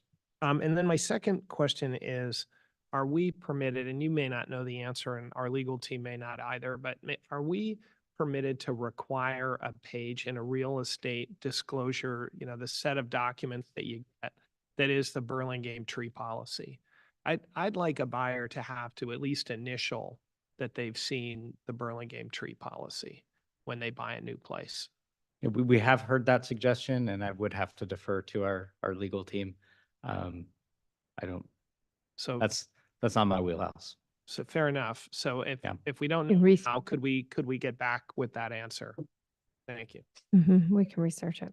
And it may not be illegal, it could just be a good, like, we work with all the realtors and we say, hey, can you at least get this in your material? And, or the escrow officers and sign off. There may not be any binding legal authority, but it would at least be, like, Let's find out. yeah. One of the ideas we had considered in terms of like FAQ and getting the information out is working with our utility providers, right? So if somebody's hooking up a water service and, can we have this, not disclosure, but this information sheet that also goes. Yeah. Those are all good questions. Next question, anyone? Vice Mayor? Thank you. I've got 3 questions, if I may, Madam Mayor, but I. No, I have like 7, so. go. Okay, yeah. And thank you. The thoroughness that you are, our city arborist or assistant city attorney, or it's really robust information. It took a while to prep for this meeting. Really appreciate the effort and the community, people that care about this coming out and engaging. So thank you for the thorough presentation. There was a discussion that I learned a lot in reading the Planning Commission minutes, the discussion about native tree requirements. There was extensive discussion. I'd just like your professional opinion on that as far as incentives for pollinators, different, what we need out there. Do you have any thoughts on native tree requirements, or, read about male, female trees? How should we be thinking about that? Or Great question. And I mean, there's a lot of ecological movements within the industry to support more native planting. Some of our communities do require that. I would prefer to see something more as an incentivization as opposed to this is required, you have to do that. In certain instances, I could see that, right? If you're taking out a significant oak tree in your backyard and you had room for that, then maybe we want to require an oak to go back in. However, we are very limited with native trees of significant size, right? I mean, a lot of the native trees are actually smaller, or they can end up being very large. A coast live oak tree, a redwood tree, those are not necessarily the best trees for a backyard. There are some beautiful specimens out there. I personally love them. I live with a redwood tree that is 2 feet from my structure, but it's something I'm willing to tolerate. That's my love. I think to force something like that would be very challenging, but we could potentially incentivize, right? So if you were looking at pollinator friendly or part of your planting to be natives, maybe you could get away with a smaller container size. One of the things that I didn't mention about the larger container sizes is that you become very limited in species availability. So it's important to consider that if we're going to say, hey, 48 inches, well, now you've really narrowed the pool down of what could be planted out there, and data does show having more variety is better ecologically.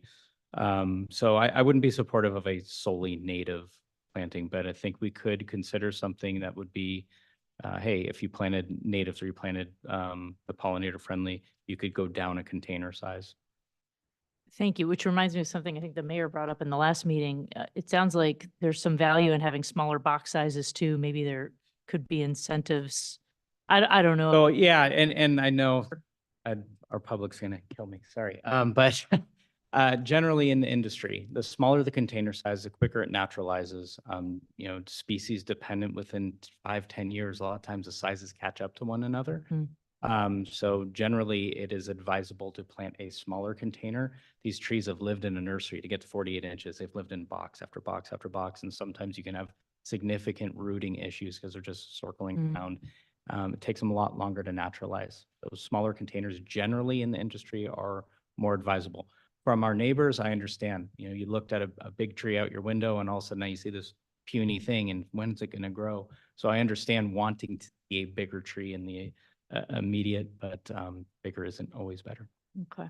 My second question, have we considered penalties for tree removal companies that could be going along with these removals they should know better, right? Professional tree trimming, pruning, removal companies. And I was just wondering if that was a discussion at any point along the way. I can let Mr. Stansel speak, but I will say that I know just our own economic team has difficulty getting people to fill out their business license, right? So Hmm. being able to track and follow through is a challenge for us. I think it would fit a little bit into the penalty structure we talked about earlier, but we could also really leverage, like City Arborist Holt said, some of our business licensing there. So if someone is consistently violating code and we're able to see that, I think we could take away their ability to do that sort of business in Burlingame. Okay, that's a worthwhile conversation to have, to think about the people who are doing the work. And then finally, there was part of the staff report had some language around proposing that appeals aren't available in emergency situations. Active failures was the parentheses. But I guess what we've learned about over the years is that sometimes, particularly some of our larger trees, they grow in families, they grow in groves. One falls, others are vulnerable. Do you envision this having discretion for imminent, for the arborist to kind of make decisions if there's maybe not an active failure happening, but an imminent danger? Yeah, probably specific language we should make sure that we capture, but the intent is for anything that would be immediate danger. Okay. Yes. Mhm. Generally, if you're looking at a tree risk assessment, there's kind of 4 levels, and the 4 is like the danger warning level. Yeah. That's imminent. So yes. That Okay. would be included. Okay. All right. Thank you. I'll leave it at that for questions. Okay. Yes, Councilman Stevenson. Thank you. In terms of the research you've done with the other communities, were there any models that had almost like, rather than kind of discovering some of this through a planning process or some other aspect of development, where there was actually an outreach team that was staffed to basically respond to, questions from the community about, is this tree protected? What do I do in this situation? What are my alternatives? As just kind of as a matter of operation. Yeah, I haven't seen anything like that. I know we do quite a bit of outreach ourselves, but we get interested folks who are calling. I'm not sure we go out and help them. Yeah, that happened on Friday. Next door? No. No, it was the phone call I got. I got a phone call and a frantic text about some tree trimming work that was being done over at the hospital. And yeah. And I haven't seen anything either, but I think what we're trying to do too with this tree preservation fund, or tree replacement fund, I'm sorry, is make it a little more wide ranging. We're calling it the tree replacement fund, but it's really just to further the urban forest. What you mentioned there is something that on a future date, once this framework's set up, once this fund is funded, could be a potential use for that, to try to find creative ways to help make sure that the public understands, what's protected in our urban forest. Okay. Andrea? Yes. Councilwoman. Questions? Thank you. Mhm. Thank you, Mayor Coulson. Yes. So regarding the criteria for when a tree may be removed, and specifically when I read the report about mitigation measures for, like, example, roots, or potential mitigation for roots and interference like that. Do we need to specify like a time frame for those mitigation measures? Because my concern is that you'll tell someone, you'll give a measure, and they'll say, oh, I tried that, or I did that for a day. Is there a way to give a time frame and enforce it? And how do we follow up with that? I mean, maybe this is a little too detailed, but when I read that, I thought people might be really quick to react. Is this for removal as a whole, or in the context of development and protecting roots?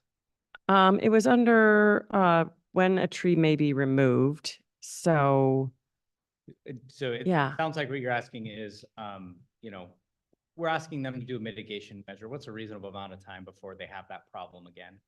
Is that a summary of? yes, yeah, because they're going to want to remove it right away, presumably. Yeah. That's a great question. What is reasonable? I mean, we deal with this ourselves with our own city trees. Do we remove this tree because the sidewalk's buckling, or can we get 5 years out of it? I think that's a great question. There is no one size fits all. So it's not months. We would want to see benefit for years based upon a mitigation measure. That would be my own assessment or judgment on the situation. I wouldn't expect someone to go through the expense of doing, all sorts of root pruning and then 6 months later, they're doing it again. That's not a reasonable accommodation. And the permit will have a time limit on it, right? Correct. Permit is 6 months. 6 Yeah, months, for, so- for activity.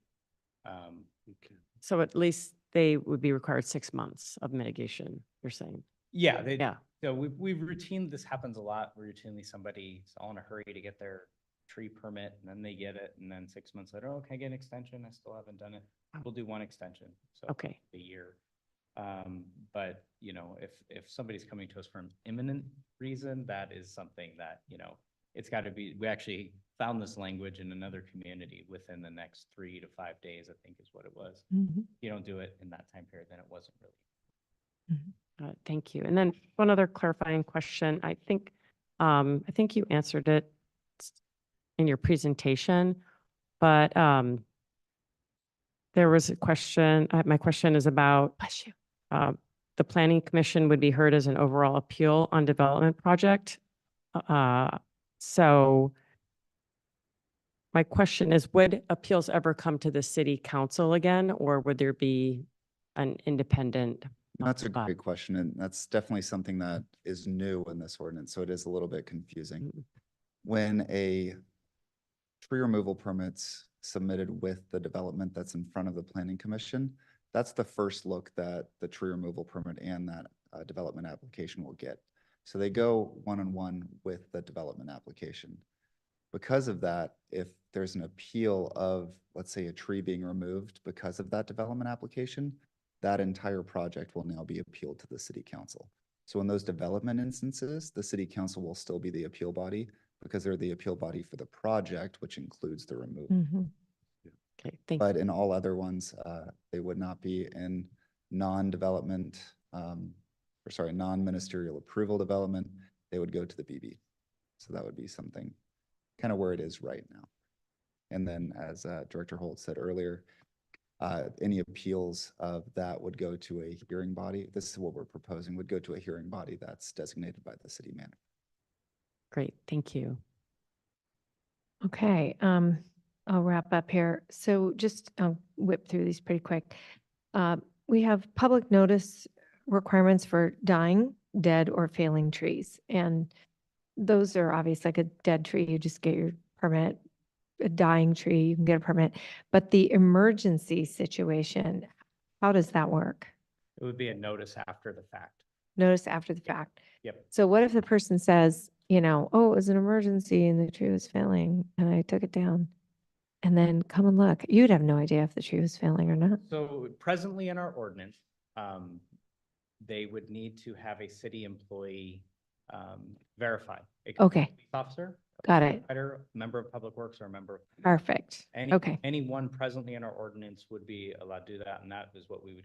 So you call the police department, you say, I have this failing tree, or the fire department, come on out, take a look. They go, this is an emergency. We got to get it out right now. Yeah. Okay, so we have. A police officer could be like, sorry, no offense in the back. Right. I was gonna fall right, so, Yeah. I mean, we're all doing our best out. Yeah, right, exactly. So people are going to contextualize it. High winds, blah, blah, blah. Okay. We get phone calls all the time and we are there. Okay, great. Yes, you do, and you are. Okay, on page 6, under ministerial permits, you have ADUs, SB 9. I think we should also add in SB 35, which is also ministerial, right? Absolutely. Yeah, this, Okay, go ahead. just SB 35, which is ministerial. And I think we should also preemptively, not that I think our city would ever add in SB 10, but SB 10 would also, if it were ever approved in the future, like to future-proof it, you know, if some council 10 years from now said we're going to implement SB 10, that would also be ministerial, I believe. Absolutely. We're going to try to future-proof the language to make sure that any state mandated ministerial approval that Great. it's nothing to physically preclude construction would fit, and everything that you've mentioned right there would fall. Great. So we'll just keep up on all that. The next one would be city-owned trees are not subject to appeal. I mean, I understand why, because I sit up on the council and I talk to you guys all the time, but the public may not understand why. So I'm curious how we're going to explain that. Yeah, and that's a fair point. I really believe that our city has demonstrated throughout its history being great stewards of the urban forest, right? Heard me say this before. within 3 months of us being incorporated as a city, we had our first tree ordinance in 1908. That's pretty profound. And if you take a look at the trees out there, sorry, city attorneys, you can cover your ears. We hold on to trees for a long time. Yeah. We, do our best. And we say, we can get a few more years out of this tree. Let's do some reduction pruning. That isn't something that we see as much on the private side. And I believe since we are certified arborists, we are following industry practices. We have a routine maintenance program that's proven and documented. I think that we shouldn't have that process slowed down by an appeal process. Okay, I think that's fair. And maybe there's a little, Yeah. some sort of elaboration in there or education piece. Okay. And then on the replacement tree size on the slide that you showed with the various graphs, it's like, 248s or, Could we bring that one back Yeah, up? Because yeah, let's throw that back up just for a second. Thank you. Yeah. So there may be reasons to select smaller trees versus larger, and I'm assuming you can create a mixture of these on the residential replacement concept. So you could do 2 15 gallons. And I mean, is it a mix? It's a mix and match situation. Is that correct? Yes, yes, it is. I mean, for instance, let's just take the 14, 20 inch. You can plant 1 24 inch or 2 15 gallon. If you wanted to plant 1 15 and 1 24, you could. I guess if we went further down and looked at the 40 inches and you wanted to plant 1 36 inch box and 2 24 inch box, Right. that could accommodate it. Exactly. Yeah. So if you wanted to plant 1 36-inch box and instead of 2 24-inch, 4 15 gallon, that would work too. Yeah, so not to go backwards, but in November, I shared a slide and it had a lot of 15 gallons on there, and feedback I'd received was, well, maybe we don't include 15 gallons. Okay, so That's a lot of trees on one property. it is a lot of trees, but like I just planted an urban forest in my front yard and I planted like 10 trees in my front yard and they were probably all, 15-gallon trees. And they're going into a beautiful forest. And as we all know, the new sort of concept, and it's been in the Southeast a lot like this, but it's kind of moving here, which is this notion of planting more forested. So you're putting trees together that are similar, like these happen to be, I think, birch or something. But it creates a little forest, right? And you see it on you see it in golf concepts and things, and that makes sense, right? Because they create a grove. It has a lot of benefit to it. So I just want to make sure we're not so rigid on this, that when someone is kind of avant-garding on their own property about current standards in the industry and how things are changing, they can come to you with a reasonable proposal. And Absolutely. Our again, conceptually, we would like a caveat where the director of city arborists can make those adjustments, right?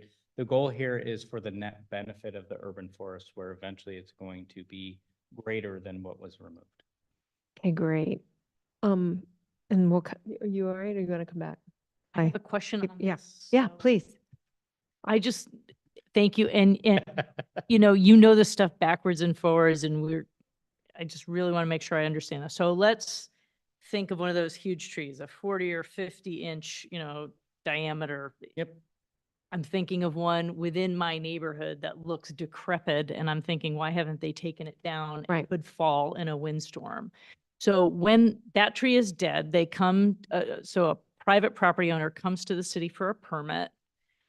They'll get a permit. They have to pay to take the tree down, but they would be required, would they be fined for a dead tree or no? It's just their tree's dead, but they would be required to replace it in accordance if it's one of these 50 inchers, it's a big redwood tree that's dead, along these lines, Yes. so Okay. using the using the 240H or, row, okay. right? Or, I mean, maybe they have 3 giant redwood trees on their property. Right. So sustainably, maybe it's not good to require so many to be planted versus Right. large ones. You know, Okay. that's where the deference comes in. With staff. Again, Right. and I can tell you, this has been the present practice for my predecessor. Yep. Now, every situation is different. We do our best to really follow this, but it doesn't work out in every situation. I'm tracking with all that. Okay, so let's talk about development. Let's say that big redwood tree, they just want to take it down and there's a different standard. And then I just want to understand the reasonableness of even like a tree replacement fund, right? You talked about that. So let's say there's a 50-incher. That value of replacement, that tree could be worth a 17,500 if I'm doing the math on that, right? So yeah, the actual value of the tree would probably be like $30,000 according to the appraisal. According to the Kelly Blue Book, Right, but for the tree blue book, right? But the replacement cost would be that 17. okay. 500 if you didn't replant. If they didn't replant, but a development could replant with the equivalent value through the box numbers. Mhm. But that dollar value, that in lieu fee that we're considering whether or not the council wants to do that, that would apply to only commercial, not residential? No, that is a fair point. So presently we have a failure to plant fee. I believe it's $1,500 Okay. now. That's the pay to play, right? I'm just not gonna plant the tree, I'll pay Mhm. $100.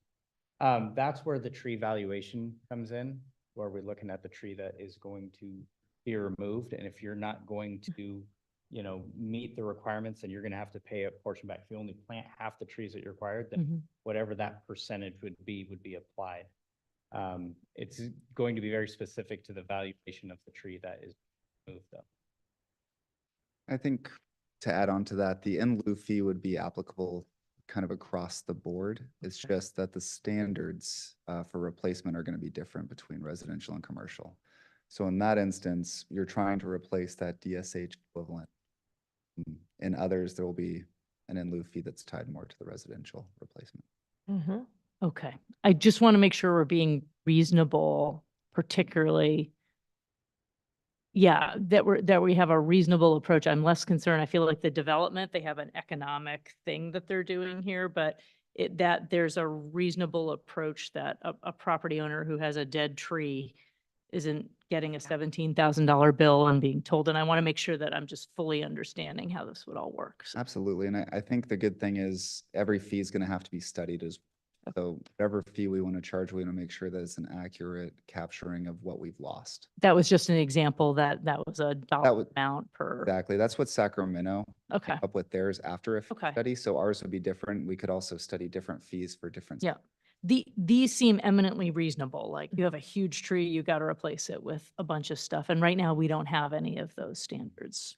Yeah. And I think One for one point you made, Councilman Beach, is regarding the dead or dying tree. If the city council has feedback on that, if they think a lesser fee is appropriate or anything that they'd like to talk about that, that's certainly feedback that we'd welcome to hear to make sure that we're looking going forward to whatever the council feels fair Okay. scenario. All right. Thank you. Thank you for letting me. No problem. I think the issue with the replacement landscape tree and why it is going to be critical and imperative to give staff discretion on this is, say you plant two 48-inch box trees, you lose one big one, you plant two big ones, and then, 30 years from now, those two trees are huge, and then one dies somehow, and now all of a sudden you got to plant two more big trees. I mean, pretty soon you're going to have like a grove in a massive grove.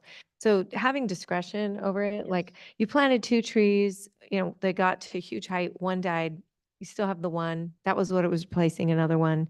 That might be enough, because if you put another one next to it, it just may not grow in our small yards, So just common sense to me is like why I want to give you discretion, little precursor to what I'm going to do. Just a couple more really quick. Tree replacement fund, I would change that to tree replacement and maintenance fund. Because I think we might have good reason to invest in tree saving actions such as pruning or cabling, which could be very expensive, but could save existing trees. Species selection. So this has been a really conversant topic at Filoli that we're working on. We've lost a lot of trees from climate change. We've lost 7 large, massive oaks in the last 7 years. And so thinking about how to replace these trees, one of the things we're really looking at is climate change issues. And so we're trying to, some of the senior management has been discussing things like looking at trees that grow from here south as opposed to here north. Because with climate warming, planting some trees that require a lot of moisture, a lower temperature. In 20 years, the climate may not be amenable to those species of trees.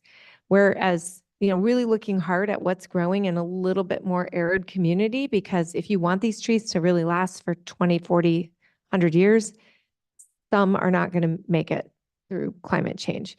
So we're really looking and exploring that. And there are some research papers I have on that, and I will share them with you.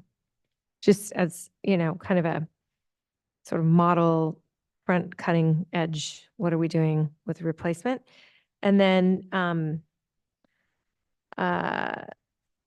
okay, there's another element on the development time scale. So we've all seen, and there's one right near Jennifer Pfaff's house in your neighborhood, Mhm. a house that has been now under development for like 10 years.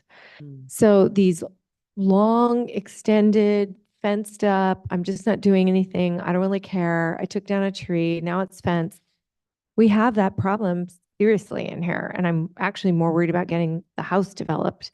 But they're also not planting the trees. So how do we handle like the extended ridiculousness that people are doing with development? That's excellent point. Certainly something we've encountered, not as the example that you have shared here, but what do we do? Our goal is not to make money. It's not to find people. We need the trees back in the ground. Yeah. We've made some changes where we now no longer issue a tree removal permit until you have a building permit in hand. That prevents, people who are shopping around, change their mind. The tree got removed in the name of development, but the development never happened. Again, I mentioned that we talked about having a tree planting deposit for those situations where we think that would happen. I don't know how you would predict this particular situation. It could be something in relation to development if you require a deposit for all development up front, but Well, maybe, folks, the money isn't. I mean, it could be something where we actually require them to plant the trees early on in the development process. They clear the lot, they're pouring a foundation, and when the foundation goes in, the trees have to go in and be protected. Possibly, I don't know, because I know sometimes you're bringing in bulldozers and there's ground under repair and things are getting moved. But I just want us to think about it so that when these, sort of builders are just sitting there for 7, 8, 9 years with a fence around the property, and we know they have to put trees in, do we fine them? What do we have to do? So it doesn't have to be solved tonight. It's just a curiosity. Maybe Ruben will have some thoughts on that. I'd love to figure out how to get these houses built too. I can't stand that they're sitting there for 7 years with a rung up fence. Different topic. Okay. I think that's all of mine. Does anyone else have anything else, or can we open it up to public comment? Okay, I just have Yeah. a question. please. So it seems like there's a natural incentive. One, obviously, the goal is to protect the urban forest and actually grow it over time, hopefully, because we have constant pressure from state mandates and ministerial things that are putting pressure the other direction. But I'm curious about the size configurations. I get the fact that if you remove a large tree, you'd like to have another large tree there. But if the real incentive is, one, the younger trees, the smaller box trees are going to take root, naturalize faster and catch up all the time, is that necessarily the top priority to do a like for like tree or something that's, similar, as opposed to maybe planting 5 or 6 trees, somewhat like the mayor was suggesting in a concept? Just curious on your thinking on that. I'm sharing my own personal opinion, but I think the more quantity trees versus the size box tree would be more important, right? And it's about what the net benefit is going to be to our community as they grow. So more trees that were planted at a smaller size would be better than one large tree for time, but understanding that there may be space limitation or Okay, with that, I'm going to go ahead and open this up to members of the public. Megan, I just want to understand for timing purposes, do we have any written, how many? 3, okay, 3 written, and how many people here want to speak? 1, 2, just 2? Okay. That's fine. Why don't we go ahead and take the online ones first, Megan, if you don't mind, is that all right with the Members of the public waiting? Are you okay? Okay. Thank you. The first email comes from Chris and Michael Reed. Says updated urban forest management plan and unintended consequences. 1, reconsider limitations of large species and barriers to the removal. Oaks and redwoods are examples of megaflora. Redwoods can easily reach 100 feet in our area and have the potential to be twice that size with the right conditions. The taller they get, the more exposure they have to failure during high winds and heavy rain. Megaflora are a threat to any structures they are growing next to, as well as human life. Potential hazards extend beyond the property of origin to adjacent properties and smaller lots. 2, climate change considerations and data. Climate change has caused warmer summer temperatures and increased winter wind velocity in our area. This pattern is likely to perpetuate. Both conditions stress large trees and help to create unforeseen hazardous results. Overly sodden soils encourage toppling. Overhanging branches and falling trees have crushed cars, buildings, and people. There are recent examples in Burlingame on El Camino Real in Washington Park and over 50 downed trees last year in Hillsborough. There should be an accurate count of tree failures in Burlingame from year to year. Which species have been more at risk for failure during the storm season, and what are the characteristics underlying the failure? Data is important to see trends and then create responsible policies. 3, responsibility for maintenance or damages caused by trees.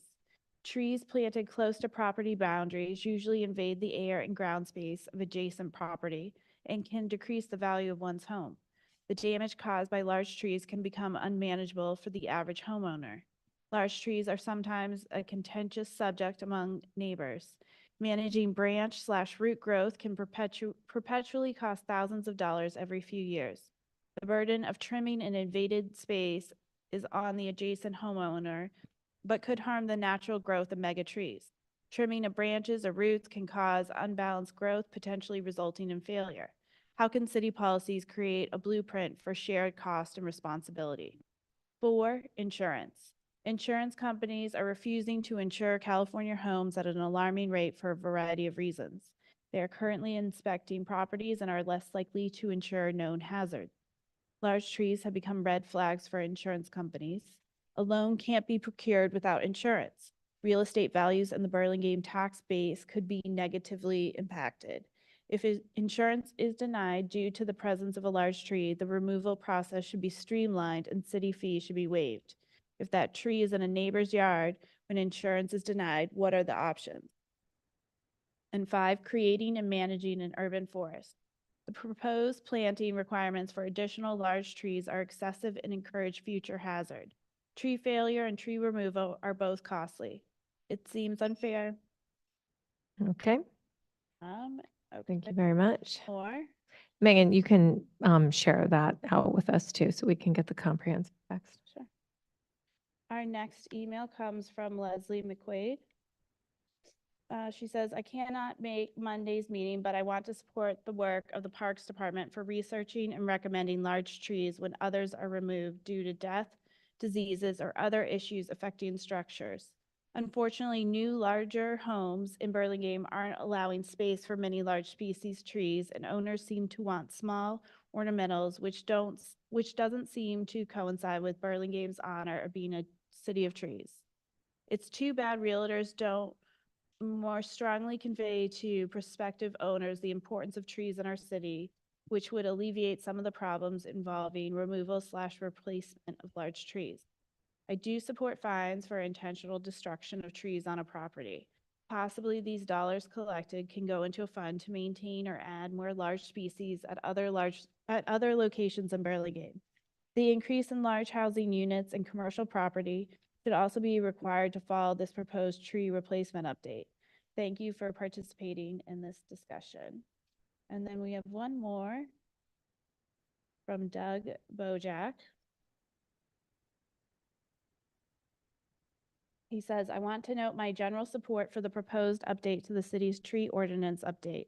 I specifically support the proposed update that increases the size and quantities of trees needing to be planted. I'm also in strong support for the proposal to raise the fine amount for violators, explicitly state violations may be charged as misdemeanors.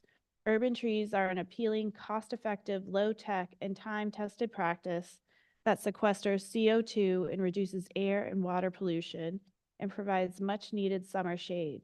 Continuing to strongly enforce our tree protection while using fines and restitution to reforest Burlingame will help create a resilient and healthy environment. Regarding the proposed development reforestation requirements, I do want to ask staff to explore a reforestation plan requirement that addresses landscape trees, not just in terms of structural lot coverage for commercial and mixed-use development, but in total paved or impermeable lot coverage. There are still commercial parking lots in Burlingame with little tree canopy coverage, exacerbating heat island and flooding effects. I would love to see a mechanism that helps create shady parking lots in the city. Thank you. And that's it. Okay. Members of the public that are in attendance, please. Thank you very much. The first, as you've all mentioned, amazing work by the team behind me and parks and the attorneys and everyone involved, the public, the commissions, not necessarily the planning commission, but the Beautification. I want to speak. Behind us, which maybe they can just raise their hands so we can give them a little shout out. Thanks. Night, We really, have Commissioner Batat and Commissioner Kirschner. yeah, and absolutely great, extremely thorough. So I find the suggestions to be fair and balanced. Most important is that they are appropriately crafted to help reclaim and mitigate the loss of Burlingame's substantial tree canopy that has been in a downward spiral since the 1990s. Favor a policy that gives preference to leaving healthy trees of all types in place, if at all possible, because of their decades of growth and water use that we're now in the dividend phase rather than the early precarious survival phase of newly planted trees. I would like to see our requirements, though it's not part of this document, but I really like to see our planting requirements for multi-unit apartment houses, structures, complexes, changed from what I believe is 0% trees, because I don't think that's appropriate. And I think people who live in apartments should also have trees and be able to appreciate trees, those who cannot go to parks for whatever reason. With regard to maintaining older trees, I support the stated concept of need-based monetary grants for those willing to retain extant private trees but unable to maintain them. And in closing, I just wanted to add a few more suggestions. Number one was what Councilman Brownrigg mentioned. I brought it up a few times, so I really think we need to look into it. Some kind of agreement, some understanding when someone buys a home that has a very obvious tree on the parcel, they are in full understanding that they understand this city's policies and the reasons why trees are so important here. Also, I'd like to see our urban forest and canopy viewed as green infrastructure, which is what I think they're getting to. That is planned beforehand, before all else is baked into place, pretty much like all infrastructure is considered. We don't, put pipes in after the building is planned, or don't plan piping and plumbing and all these things before the plan is really done, or after the plan is done. We are all beneficiaries of tree groves, large stature trees planted several generations ago that have provided us with a sense of place like no other, and they've been our best, most earth-friendly investments over time.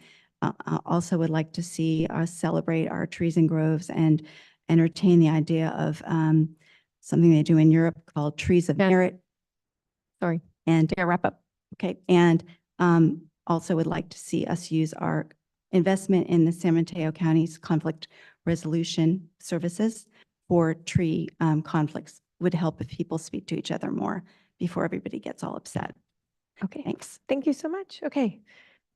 Next, please.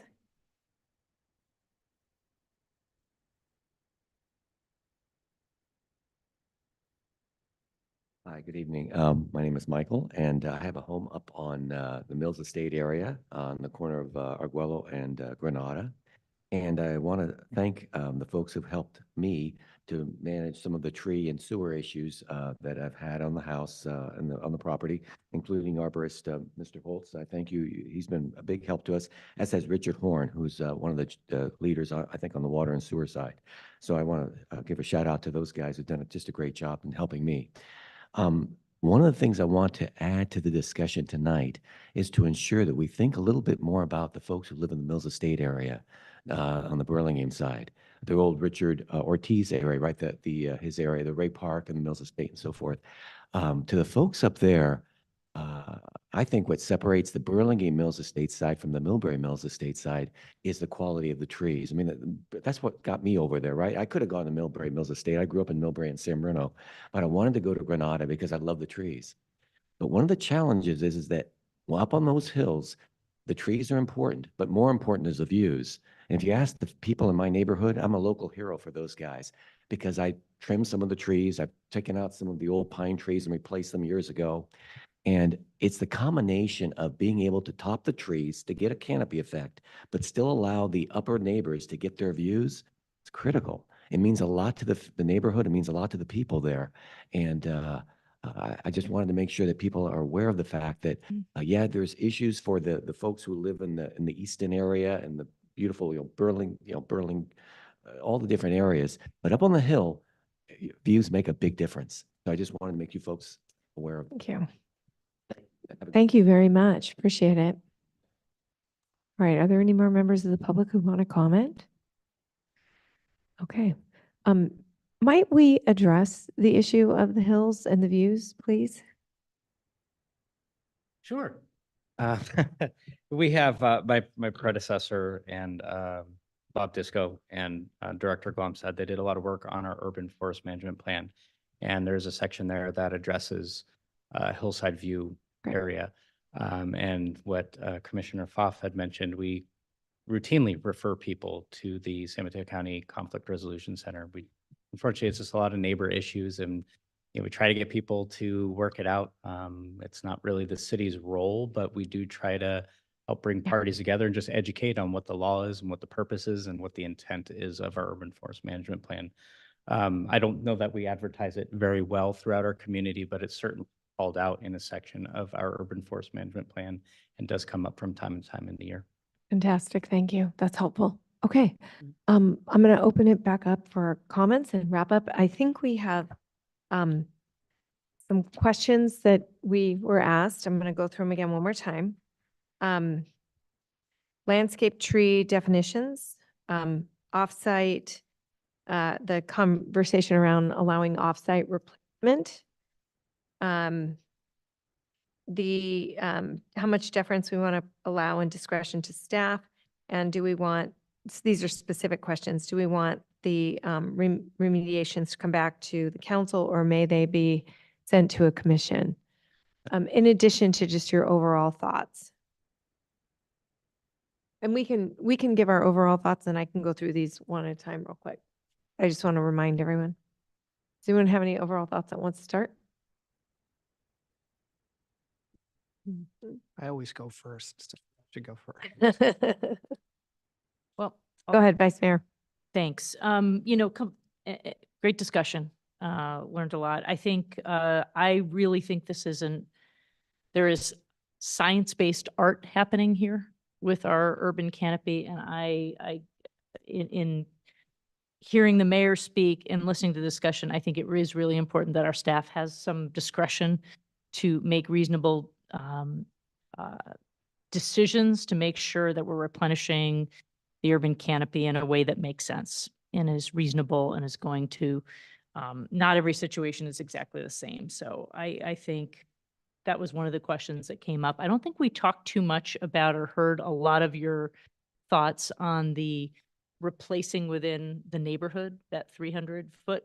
But again, I think that's sort of a discretion-based thing. So I sort of lean into that. I would like to hear if anybody else has really heartburn about that. I'd like to understand what the heartburn would be. I think discretion is important. I think some big picture, you want some other comments right Sure. now? I'll just sort of throw some ideas. You can out there. throw everything out there. Comments that other people said, the truly independent arborist. I like that idea, having some kind of a list or a go-to call list, or the city retains at the expense of when there's a conflict. I like having some truly independent arborist to settle disputes when the city arborist doesn't agree with a private person's or development's arborist. So I like that. I think there's a real issue with insurance. I think it should be a factor in the city arborist's consideration. I don't think it should be the one be all end all factor, but if somebody can't get insurance for their property or their neighbors have a major liability, it should be one of the factors that you should be thinking about on whether or not a tree continues, along with a lot of other factors. I love the idea of some kind of real estate disclosure, but it's got to be before you're signing on the dotted line in the title office with a packet this thick, because by then it's too late. People need to understand when you have a big tree, what the regulations are going to be in the city of Burlingame. I would be all for, when we do massive community education and outreach, we do have to educate the professionals that are doing the tree work. So all those tree companies, and hold them accountable if they are taking down trees or topping trees inappropriately. They should know the Burlingame rules, whether or not the lever is the license or fines as well. I would be all in favor of staff thinking about how we educate and try to make sure that those companies that are doing the work are being held accountable too. I love the idea of having a preamble and a vision statement. I think Pasadena's is amazing, but I leave it to our staff to figure out what's the vision statement in this final ordinance that really reflects the values of our community. I like the idea of having a replenishment fund, and I think that's another conversation for another day of how we deploy it. And if there's need-based folks that could tap into that for maintenance too, I'd be open to it, but that's another conversation. I like the idea of having a replacement and replenishment fund. When a tree dies, I think, again, that comes to discretion, right? If somebody, first of all, replacement trees for development need to be protected. And I love that this is going to be it. But if somebody viciously lets their beautiful tree die, that's different than a tree that's at the end of their life cycle, and should a property owner be fined for that? I don't know what the answer is, but I want to be really thoughtful about how we fine people for dead trees on their property, because there's different circumstances around those. And finally, the idea of really science-based, because it's going to change, the science is going to grow and change, of what types of varietals that our arborist recommends. I think diversity is great. I don't personally understand, some people really care about evergreen trees all the time, but there's beauty in life cycle too. So I just think discretion, diversity, science-based decisions, whether that's native species or varieties. Just want to make sure our arborist has discretion to really replenish the urban forest in a way that's science-based and forward-thinking for climate change and everything else. So those are my thoughts. I know we have, I'm asking you for a lot of feedback here, but City Clerk Hasselshire, can you pull up the last slide? There's just a couple more things. Yeah. No, okay. Just making sure that you're okay with the appeal process as we described. Yes. Okay. I think it's reasonable. It's pretty thought out. The addition of the removal criteria, those 3 bullet points, the root, and the overall statement that says, if the tree is such a great benefit that supersedes these other factors, that would be one of the things that we would consider. Yes, I think discretion is important. I think, damage on property, root damage, property damage has to be considered, just like insurance, I think should, if people can't get insured because of their tree, that has to be a factor too. Okay. So, yeah. Right. Thank you. Thank you. Next, anyone down here? Yeah, I'll Go ahead, please. make one comment. First of all, Vice Mayor Beach, I really agree with your statements. They were really good, thorough comments. I think just the first thing was on the process that in the instance, a city arborist could provide recommendation to the planning commission and bringing them in right away. I just think that is such a great idea, and I fully support that. So I know we heard from one of the planning commissioners that the earlier in the process that community development staff can work with the planning commission to consider protected trees. I think that's the better.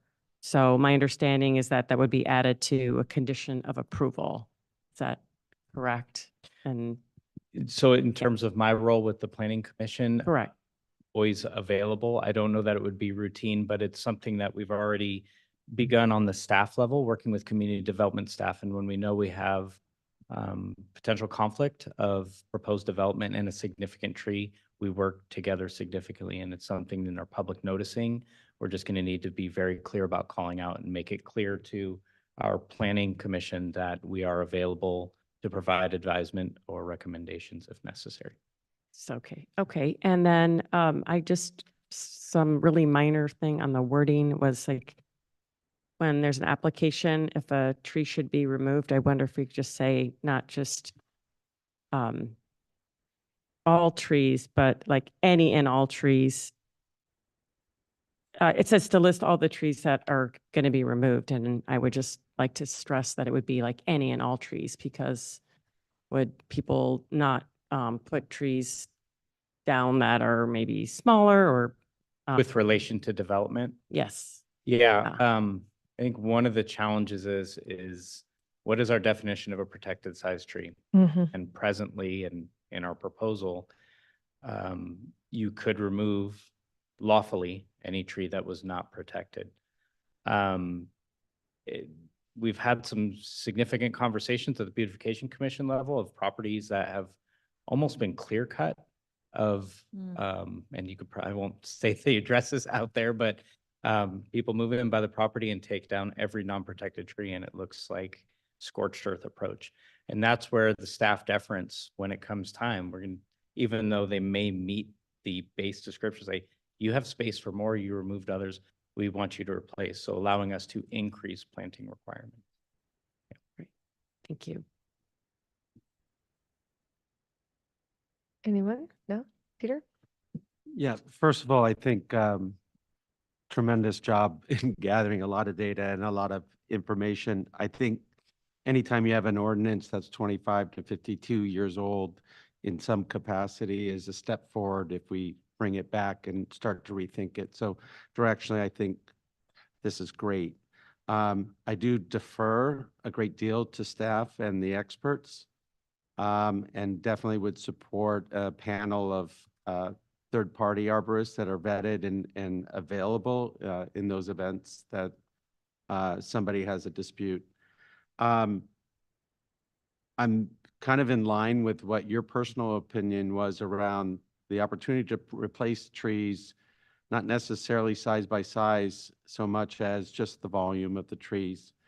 I'm curious about the 300 feet and maybe a replacement if it's not suitable on the property where there might have been development or some sort of issue. But does that include city streets? In other words, the ability to put those trees on a city Excellent question. owned? No, it does not. City trees do not count for when it comes to development or replacement. That's a city right away, city infrastructure. So again, I'm going to go to my development example. If you had a 3,000 square foot home, you need to have 3 trees on the property. The trees that are in the city right of way that the city maintains as their infrastructure do not count. Right. Okay. Okay. I like the idea of replacement and maintenance fund. You know, I also like the idea of making coterminous the planning process with the tree requirements and making that very clear up front. And I've seen the scorched earth. I've seen people take bark off a tree to make sure it complies with the ability to take it down. We need to stop that somehow. And so I'm for being relatively strong on any policy that there's obvious bad behavior. Thank you. Thank you, Madam Mayor. I'll speak kind of quick. I'm going to bounce around a little bit. First, I just want to share. So I spent a number of years in Hong Kong, and Hong Kong is a place where money talks and money matters. And while I was there, they actually just slightly after I got there, a bunch of developers wanted to redevelop a mall, make it a very expensive, very shishi mall. The only problem was there was a 100-year-old banyan tree in the way. And what they did, they built them all around the banyan tree. Yeah. And it's beautiful, it's stunning, and it's healthy, and it works. I feel a little bit, first of all, I recognize and I salute all the work, all the public commentary. I feel this is mostly a document about how you can get rid of trees. And I'm left reading this document thinking, if we want big trees, they're just going to have to be city trees because we're not really in a place where we're insisting that homeowners take care of this. And, you know, I'm hoping maybe I do think a preamble would be good to express values, but I wouldn't count on there being a lot of large scale trees after this. I mean, for one, if you want to get rid of a tree, the easiest thing in the world now is just to say, I'm going to build an ADU right there where the redwood is, you know, coincidentally, and you take it out and then you never build the ADU. So you might think about a penalty, by the way, if that's what happens. Like if it's not built within 5 years, then there's some clawback. I'm surprised by the comments that the Planning Commission isn't aware of trees coming out. I mean, there's a house on Drake where we amended the rear yard setback precisely so the house could sit back on the lot and protect 3 redwood trees in the front. And we were on the Planning Commission extremely aware of those trees and trying to protect them. So I absolutely hope the Planning Commission, you know, takes that on board. And if they haven't been, I can't really believe with Commissioner Pfaff, they haven't been thinking about it, but maybe they don't get enough information or something, but it absolutely should be part. And developers, a little like my Hong Kong mall, developers who are basically scraping a house, that there's no excuse for getting rid of a big tree. They can build around it. So I feel like we're being a little too nice in some ways throughout this document. And then finally, I think, and this is a different kind of solution, but the reality is with ADUs, that, you know, most of us, not everybody, but most of us live on 6,000 square foot lots, 50 by 120, just not very big. You put a 3,000 square foot home on it and a garage and an ADU, and there's nothing left. So I think we have to get rid of detached garages. We certainly should get rid of the incentive to build a detached garage because that both creates a much longer driveway to the back and sits on land that could actually be where a tree could be. So that's it's not a park and rec kind of solution, but if we're serious about private homeowners growing trophy trees, we just can't have so much lot coverage. It's kind of what I think. I like the idea of having a different standard in the view corridors. We have different development standards up in the hills, and I think we ought to have different tree standards there for the same reason. I thought that was a good comment.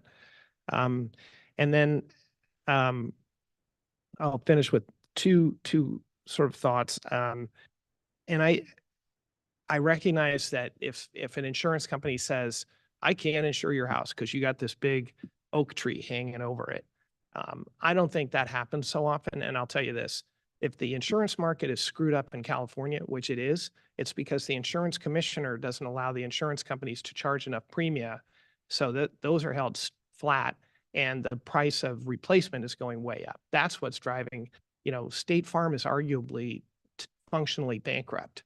And that's why. It's not because of trees.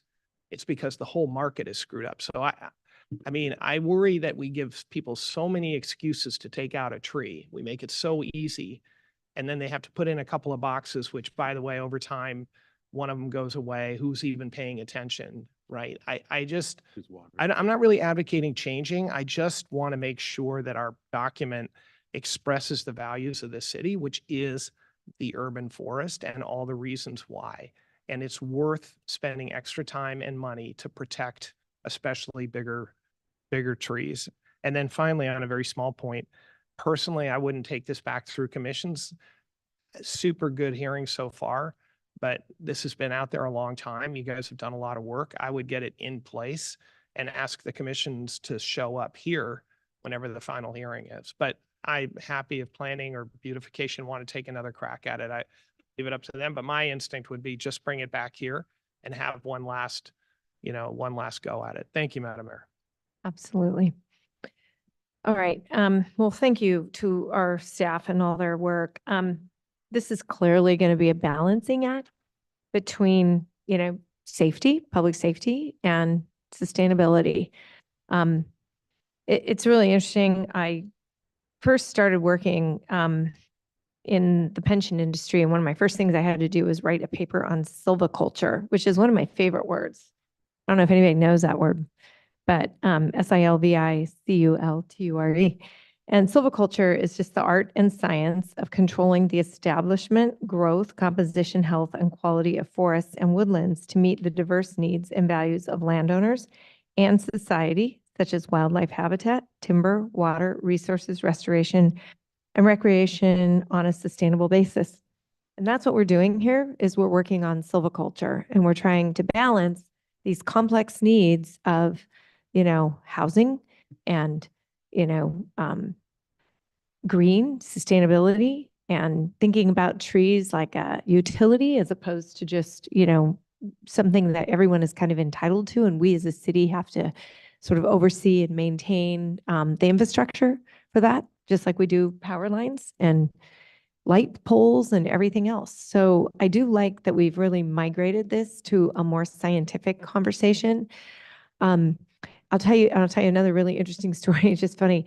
So the CPUC at Filoli, we are trying to replant some of our oaks. We are only allowed to plant acorns. Yeah, they won't let you bring a tree in. We have to get indigenous acorns and start them from acorns. I know. So when you deal with this stuff, there are times when I am just like, I can't even believe it. Yeah. Oh, it's like unbelievable sometimes. So I think that common sense silviculture is really important, and I think that's where we're headed with this. So just kind of trying to wrap it all up. I think sort of the number one most important thing for me is deference to our staff and discretion to our arborists to be able to make in the field decisions that don't have to come back to commissions and don't have to come back to council. So I think that's my sort of number one common sense suggestion. And I think everyone here agrees. I see a lot of nodding heads on that. With regard to offsite replacement, there may be a very good reason. I have a ginormous creek in the front of my 8,000 square foot yard. And, I have 2 pepper trees. I replanted on pepper. So the only ones on pepper, and I felt committed to do that. But it's a complicated planting situation. And, so being able to maybe say to another neighbor, hey, would you like a pepper tree on pepper as well? Might work out. Okay. So I'd be a little flexible about that, just because again, I give you discretion in the on site to make those kinds of decisions and changes. The arborists, personally, I like it kind of set up like CEQA people or EIR people where we have a list and we pay them, because whenever the homeowner is paying someone, it's convoluted as to who they really work for. So if the city has a list of 3 or 4 arborists and we just assign them randomly to do the work and then we bill back the homeowner, I think that's the most efficient way for staff to do it, and it's very equitable for everyone out there. This is not a sewer lateral, we have that list, pick your sewer lateral person. This is a more nuanced conversation. And I just think that letting them know they work really kind of for us is important. And we pay them. And then if we find there's, one of them that has, repeatedly come up to the same conclusion one way or another, then I would say maybe they're not the best arborist for us and we could make a change. But I think we can control it and it would be just a lot easier. So I don't know where we are on that. Is 3 to 2 or are we okay on that? Like, all right, good. Okay, good. Good on that. And so you're trying to find out if you want us to come back to the council or the commission with this last review. It sounds like we have 1 vote for it to come straight back to the council and commissions can come here. How does everyone else feel? I'm good with coming back to the council. Well, initially I thought that it should go to the commissions again because we don't need to rush it, but then I'm just hearing, this is the first time I've been really involved in the ordinance, and I It's okay. You, appreciate that you have spent a lot of time on it. So I could actually go either way. okay, that's great. Vice Mayor? Agree with Councilmember Brownrigg. Okay, so I'm okay with it coming back to council as well directly.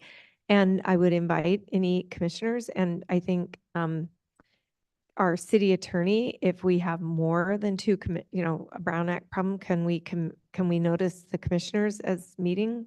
Yes, we can figure out the logistics for that. Okay, that's my only concern is if 3 or 4 commissioners want to come, we might. So if we can just we would do like a massive Brown Act meeting. Anyone could come and we wouldn't have a problem, I would think. You can figure it out. Right, You're we'll figure out the Brown Act. We'll Yeah. figure out the Brown Act details. Okay, that sounds terrific. Anything else? Arborist? Not to keep this conversation Please, going all we night. need to make them all Don't know that I heard any comment on in lieu fees. in lieu fees. Okay, Supportive. please, anyone comment on in lieu fees? I'm not a fan. In lieu fees, and so what would your alternative be? Make them plan it. What if it's literally impossible to plan it and the staff? I can share an example that we're dealing with right now, particular development.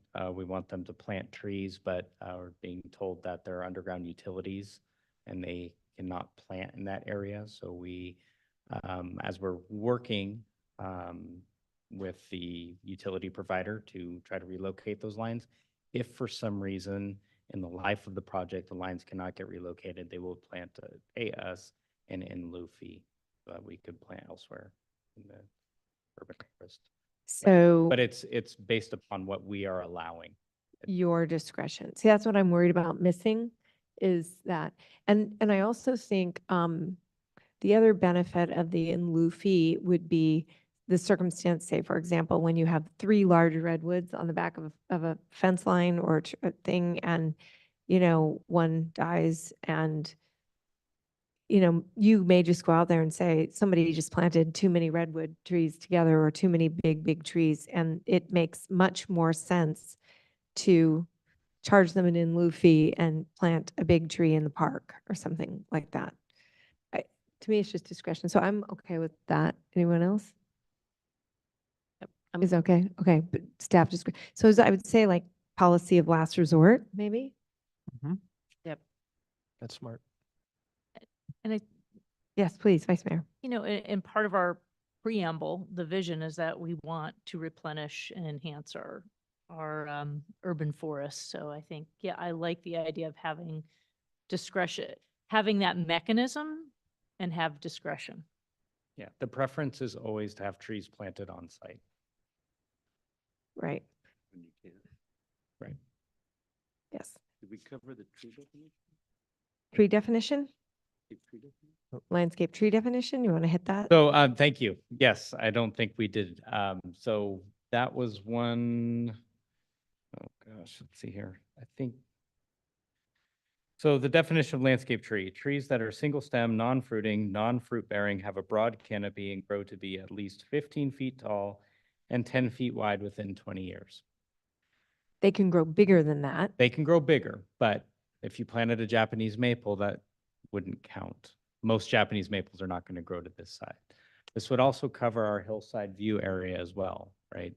It just needs to get to be at least 15 feet high in that time period. And the city maintains their own street tree list for public right-of-way planning. We can make suggestions, but really it's freedom of the property owner to choose something within this. Can you give us like an example or two of this types of specimens that would fit that? What type? Like would a magnolia fit that? Magnolia, flowering plum tree, maples, oak trees, anything. And anything that is not a fruit tree, not a nut tree. So an Italian cypress grows very tall, but it doesn't typically Yeah, grow doesn't wider canopy. than 8 feet. That would not count. So we tried to capture these things that historically in practice we have not allowed. We have not counted these trees towards the replacement requirement. That was the definition we came up with that kind of captured what our practice is. The reason I brought it up for discussion is, I mean, it works for us, not looking to change it, But we did have conversations about natives, pollinators, evergreen trees. So, you know, we wanted to adjust. Now would be a time to hear some feedback on that. Anyone? One, just to return, I would consider a separate standard for hillside. I mean, we have very limited, we have rules that are quite restrictive about how much you can go up when you're building because of those views. So I personally would be supportive of different standards that are not, Be a maximum tree size? or it's 10 foot. It has to get Okay. 10 feet instead of 15 for the hills. On the rest of it, personally, I would rather, again, as we've said many times, give the discretion to you. I think, I think probably our arborist has the best sense of what's going on in the city, and I feel like we're kind of micromanaging if we're. Please. Yeah, Madam Mayor, I think, again, from part of the earlier conversation, the discretion factor, but also incentives for the science-based stuff as it evolves, like native species, maybe some incentives. Maybe you as the arborist want to have incentives for some smaller boxes because in this particular lot, that makes more sense, or you think they're gonna grow better. So I think, or the climate change, more resiliency for arid. And I think creating incentives, but I think that definition is fine, and I'm no tree expert, so. Okay. Anyone else? No, I just had a scientific question does this definition cover enough, still have options for maybe climate sensitive challenges? Yeah, so again, I'm probably getting in the weeds for our city attorney's office here because we do have our practices policies. We have our urban forest management plan. We just want to set up the framework and make sure that we can live within this box we're making. We can set up some separate planting policies elsewhere. Yeah. Okay, good. So I'm good with that too. I'm totally fine. I think you can have a lot of discretion. What I do worry about are things like single stemmed redwood trees planted and not in a grove, which we know are shallow rooted, or there's certain trees that just we know haven't done well. And so you have discretion to figure that out. And then lastly, I think we should probably have some T-shirts made up when we bring our next meeting. And it was trees in my backyard, Timbies. I think that's a new, like we're all, I was like thinking about it the other day and I'm like, Timbies, we're trees in my backyard, people. I've never heard it before. I thought it was fun. Or front yard. Or front yard. Yeah. Trees in my yard, back or front. So, or maybe trees in your backyard is even better. I don't know. It's kind of, yeah, the 300-foot trees in your backyard, trees in my backyard. I'm not sure. Maybe you and your team need some Timby t-shirts. I don't know, but well, does that give you enough direction? Thank you Assistant very much. City Attorney, does Input. that give you enough just direction on where to go? Thank you. I'm sorry it took 10 till 10 o'clock to get this done, but I think one big giant session is probably the best. Madam Mayor, I just want to say, there's been so many members of the public who've been waiting years to get to this point, and their input has been really instrumental. And thanks for your patience, because if you've been following this process since poppy tree, Yeah. right? Yeah. It had to be this thorough to get right. Mhm. And this was the right time to make this happen. So thank you, Mr. City Arborist, for just doing a fantastic job leading this. Thank you. Thanks, Rich. I'm very excited to get this done by the end of the year. Thank you very much. And thank you to everyone who participated. Okay. If there are no more comments, we have direction. There's no vote to take on this, and we will move on to future, what do I have here? Future agenda items?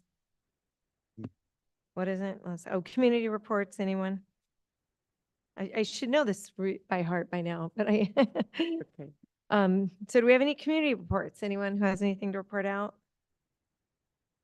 All right, hearing none. Future agenda items. I know I had something, but I can't remember it. Lucky you, Lisa. I'm so tired. I know we haven't acknowledged. Anyone else? Future agenda? Anyone? Anything? Okay, we'll talk offline. Acknowledgements, I think there's one. Yes, Madam Mayor, thank you. Actually, two. And sadly, they both concern people leaving us much too early. And so I would like to suggest that we close in honor of two younger men. I'm going to spend more time on the second because he's local, but I do think we should close also in honor of Mayor Joaquin Jimenez's son, 28 years old, who died in a motorcycle accident over in Half Moon Bay.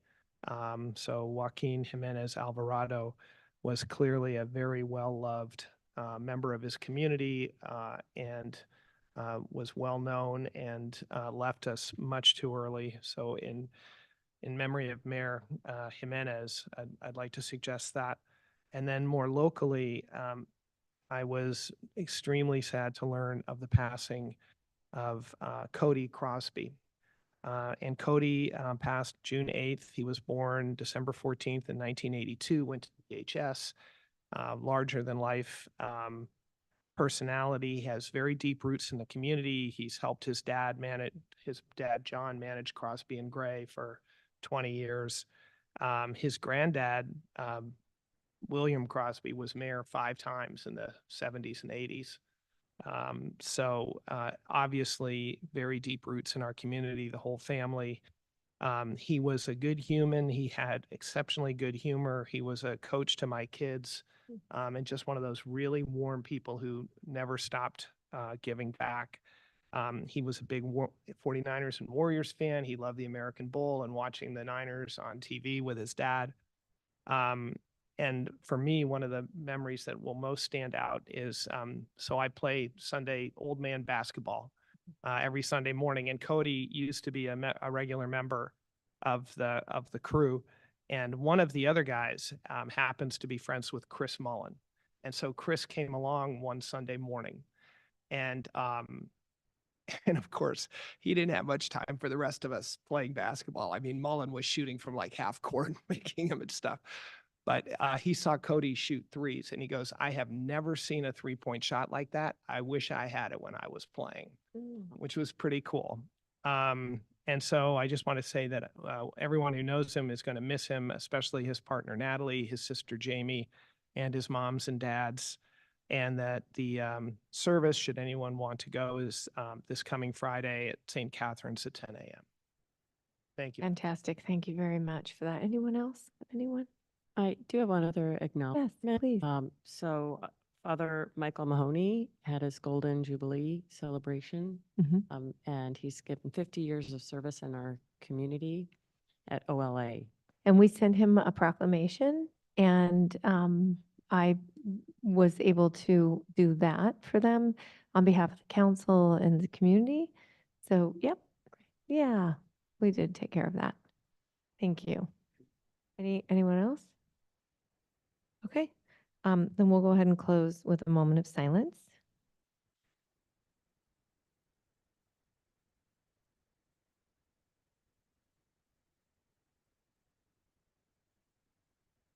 Thank you all, and have a good evening. We'll see everyone at our next meeting on Monday, July 1st.